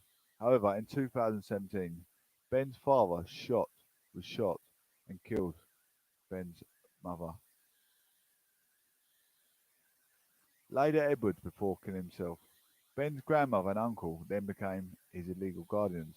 The following year, at age 11, he featured on the Fox show MasterChef Junior, where his eye for dessert combined with his tragic backstory made him a viewer's favourite. Watkins, his first appearance saw him compete as one of 40 contestants aged between 13 and 20 and 13 for the 24 spots in the show and a chance to win the $100,000, £72,224 prize. He bagged the final white apron of the night by impressing the judges with a peach cobbler with whipped cream and caramel sauce. He ultimately placed in the top 18 on the show. Soon after his 13th birthday, though, his newfound star was diagnosed with agglutinated fibrous histostomy, a rare soft tissue tumour. In the July 1st year, he underwent chemotherapy treatment for tumours in his lungs, spine and shoulder. Following his death, a statement on the MasterChef Instagram page said, Watkins had a remarkably positive attitude and was a tremendous role model for chefs of all ages. That is such a horrific news. Such horrific news. She's come up to 2 hour mark. We've got 2 more segments on No Business Like Show Business. I want a sharp break after this one. Dolly Parton honoured and proud to help COVID-19 battle. Dolly Parton, absolutely phenomenal, isn't she? Dolly Parton's always been phenomenal. Parton said her contribution made her feel like a very proud girl. You know, you want to always live that life of a, I don't know, like I say, you always want to be remembered, not forgotten. Dolly Parton is certainly a woman to be remembered. She's lived a life, very ethical life. But, you know, she's very, very well known for her singing. Absolute phenomenal. She's still in the headlines today as a phenomenal woman. Hasn't took a bad turn in her whole life. Wish I could say the same. I've had a few ups and downs. I'm pretty sure she has, but you don't hear about it in the headlines. You're not going to hear my name in the headlines as mud. You know, I've been taken down the wrong avenues by enemies. I never made enemies. I had enemies. Country star Dolly Parton has said she feels very honoured and proud to have given money to research into one of the most promising COVID-19 vaccines. In April, she announced she was given 1,750,000 to the Vanderbilt University Medical Center in Nashville. That was the one of the trial sites for the Moderna vaccine, which is nearly 95% effective according to early data. Speaking on BBC's The One show on Tuesday, the patron said she was so excited to hear the news. I'm sure many millions of dollars from many people went into that, she told co-presenters Alex Jones and Jermaine Jennings. But I just felt so proud to have been part of that little seed money that will hopefully grow into something great to help to heal this world. The singer was flanked by Christmas trees during her one show appearances. I'm very proud, girl, today to know I had anything at all to do with something that's going to help us through this crazy pandemic, she continued. A Vanderbilt spokesperson said Parton's generous gift was helping several promising research initiatives. A portion of the singer's money went towards funding an early stage trial of the Moderna vaccine, very promising research. Her donation is also supporting a convalescent plasma study of research involving antibody therapies. Vanderbilt University Medical Center spokesperson said, John Weiser, convalescent plasma is used to treat people who are battling a COVID infection. Her gift provided to support for a pilot convalescent plasma study that one of her researchers was unable to successfully complete. Mr. House told BBC News. Funds from Dolly's gift also supporting very promising research into the monoclonal antibodies, the active temporary vaccine for COVID. 2 of these antibodies are now being tested by a global pharmaceutical firm. Vanderbilt's plasma pilots showed enough promise for the US, the NIH, National Institutes of Health, to step in with $33 million. It's $26 million in additional support to conduct a national multi-site clinical trial into the benefits of the convalescent plasma. She's announcing her donation on Instagram in April. The star said, my longtime friend, Dr. Naji Abumrad, who has been involved in research for the Vanderbilt for many years, informed me that they were making some exciting advancements toward that research of coronavirus for the cure. I'm making a donation of $1 million to the Vanderbilt toward that research and to encourage people that can afford it to make donations. Appearing on NBC's Today's Show, the star added, what better time right now? We need this. I felt like this was a time for me to open my heart and my hand and try and help. She's sat on that money for years and she's helping out.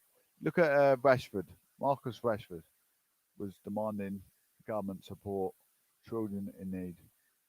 Why didn't Marcus Rashford play half a season and donate half his football wages and entitle the other footballers to do the same?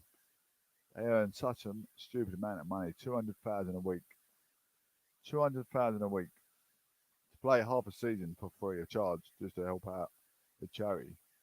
It's not a bad thing. You're doing a sport you love, you know.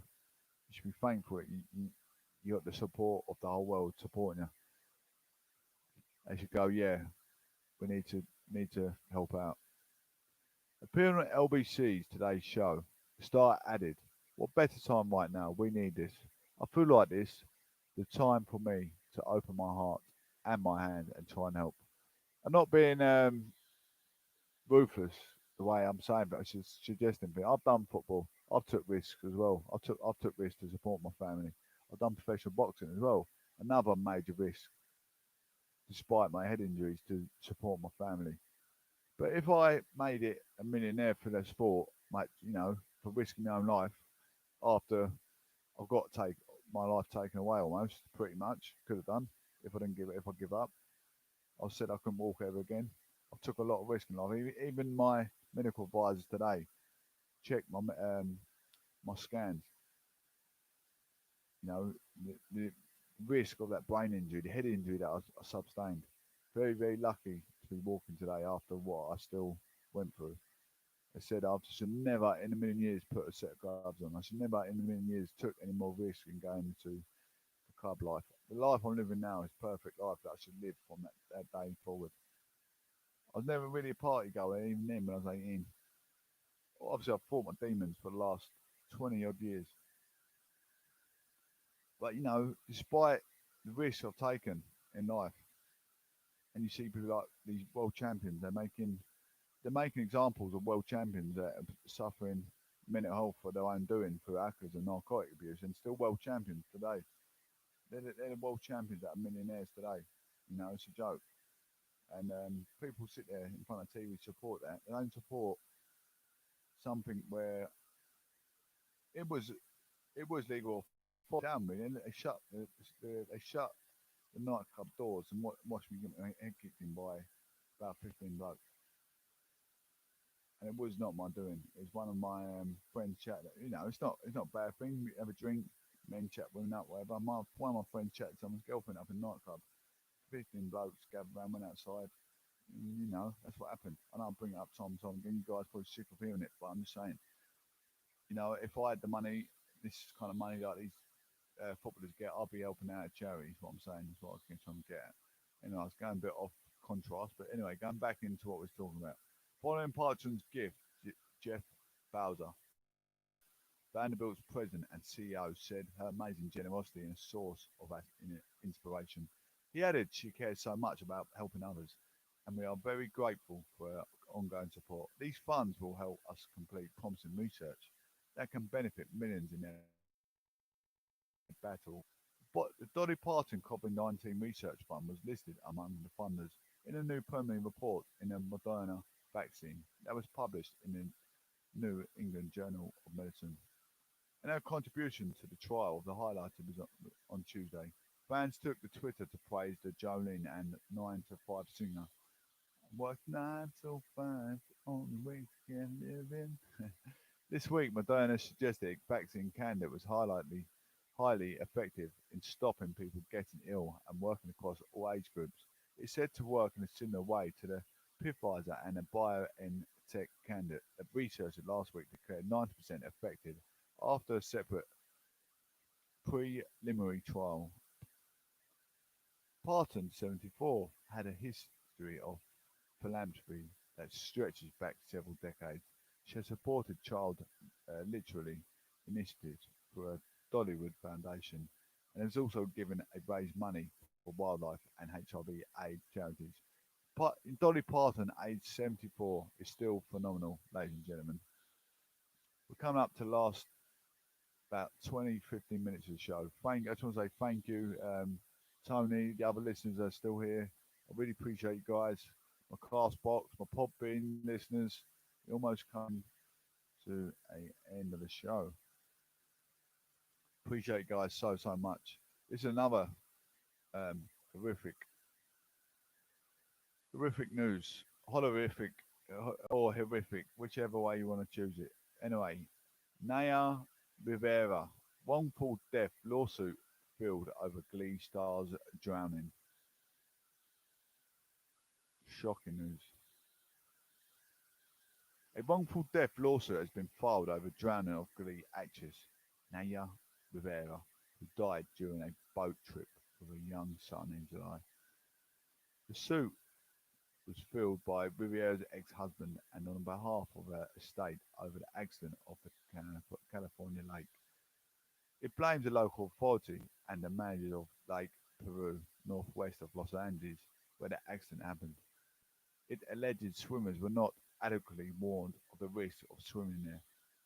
The late 33-year-old actress was best known for playing cheerleader Santana Lopez in Glee. The lawsuit was filed on behalf of her son by the Rivera's ex-husband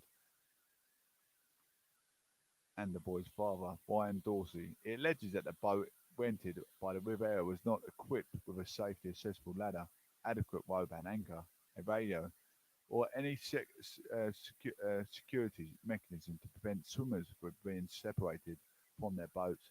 It also said it did not have any flotation devices. It also alleges there were no more warning signs at the lake, alerting swimmers to potentially dangerous conditions such as strong currents, low visibility, and changing water depths. Local authorities have not yet commented on the lawsuit.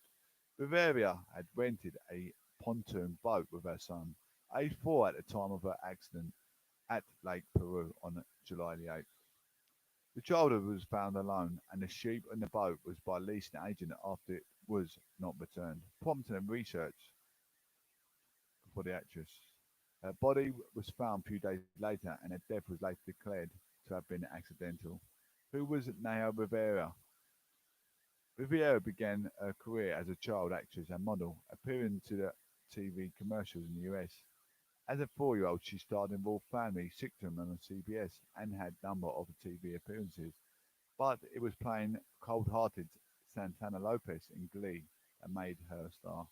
Glee, the musical comedy TV series, ran on the Fox network from 2019 to 2015. 2014, Rivera starred in horror film At the Devil's Door. The same year, she married fellow actor Ryan Dorsey, who is the father of her son. When the couple divorced in 2018, they were joint custody. Another tragic news, ladies and gents. Absolute tragic news.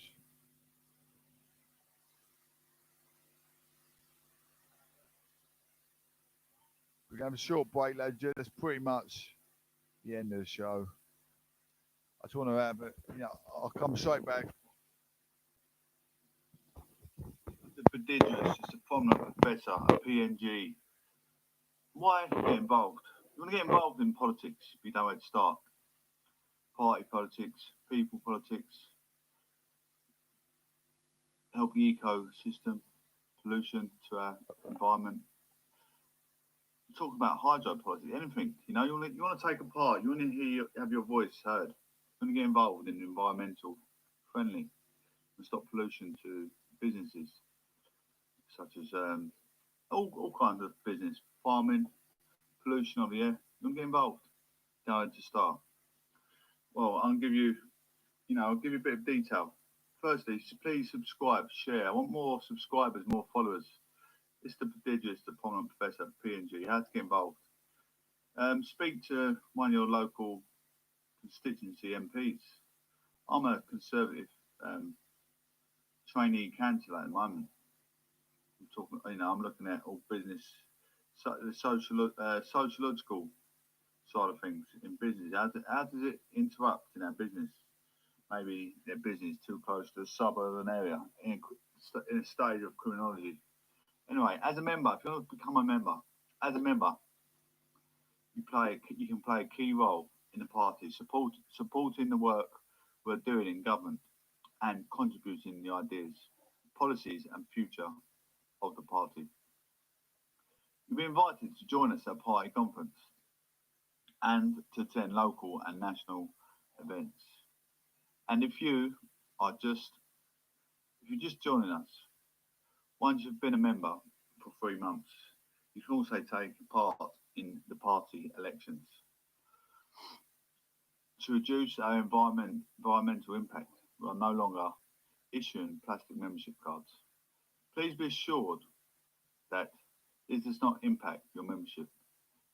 You will never be asked to produce a card to provide your membership. Our members are our most important campaigners. Your support is enabling us to build a brighter future. It's only about, I think it's £25 a year. I pay, I think it's £2 a month. You pay over a month. You feel you like that, have a takeaway at the weekend, or have a takeaway once a week. It's nothing, is it? It's nothing at all. Or go to the pub. You know, spending money on, just cut down the activities. You want to help have your voice heard. It's very important. What your membership gets you, I mean, does it get you fish and chips? Well, what's it get you? You know, it's very important to subscribe to Proclamation News and Gatherings, giving you the key evidence of what's entailed of signing up with a party. I'm conservative. I always say it's bona fide conservative and working on progressive progression. You can help us win elections. All of your subscription goes towards our campaigns. It gets the latest from inside the party. With regular member updates and exclusive member invites. Take part in our campaign groups like our Conservative Women's Organisation, the Young Conservatives, or Conservative Friends. The Conservative Friends Group. Me lot of money to make a difference to our country. The influence party policy by choose candidates and vote for leadership elections. So you can choose the people you want to represent you. Come to party conference and spring forum. Join me, our MPs, councillors and activists at the biggest events of the Conservative candidate. Connect with local Conservatives as a member. You'll become part of the local association, support local campaigns and attend social events with members just like you. So it's, you know, being part of something, it's like, you know, supporting your local football team, supporting the whole environment. Talk about supporting the government. Being in part of something, it's very important to be part of something. You want to be something, you want to go somewhere, so you need to wake up and pay attention. Stand for election as a member, you have the opportunity to stand for election as a Conservative. So if you decide that you want to take part in that democracy, you can. This is Proclamation News and Gatherings with the prodigious Department Professor at PNG, ladies and gents. Help share and subscribe. I need more listeners. You know, I put a lot of entertainment onto my YouTube channel, singing, all kinds of entertainment, a bit of comedy. I've had a bit of comedy in the recent past. It's worth following my YouTube channel to get an insight. What's, you know, it's good content. It's good. I've got a lot of segments on my YouTube. You know, like an entrepreneur, such. You know, singing, rapping, all kinds of stuff. I'm trying to bring a wider audience into my YouTube channel. It should be a YouTube channel with massive gatherings, but not enough subscribers. So the more subscribers, the more benefit is. I mean, this is a business, a small growing business. It needs to be backed by the exchequer with a big paycheck, and to get this ball rolling. This is Proclamation News and Gatherings with a prodigious Department Professor. This has been going for over 2 years now. Media studies since 1994, 95, I believe. Anyway, guys, thank you for giving me the time of day. Make sure you tune in. I'm going to be following through my live content just shortly. Take care. My love. And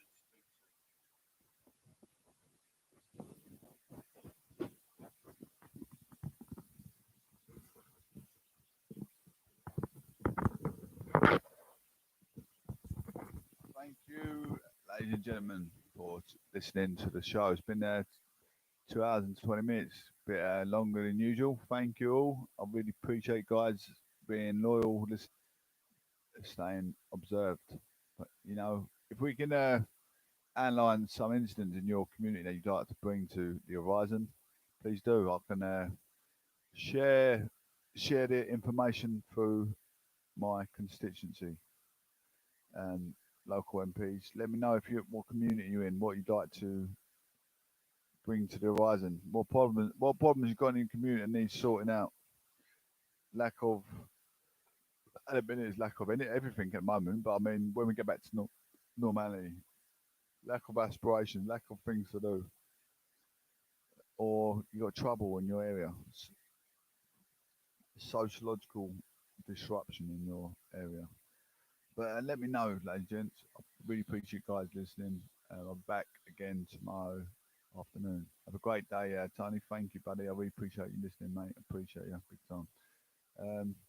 Take care, everyone. God bless. One love. Speak soon.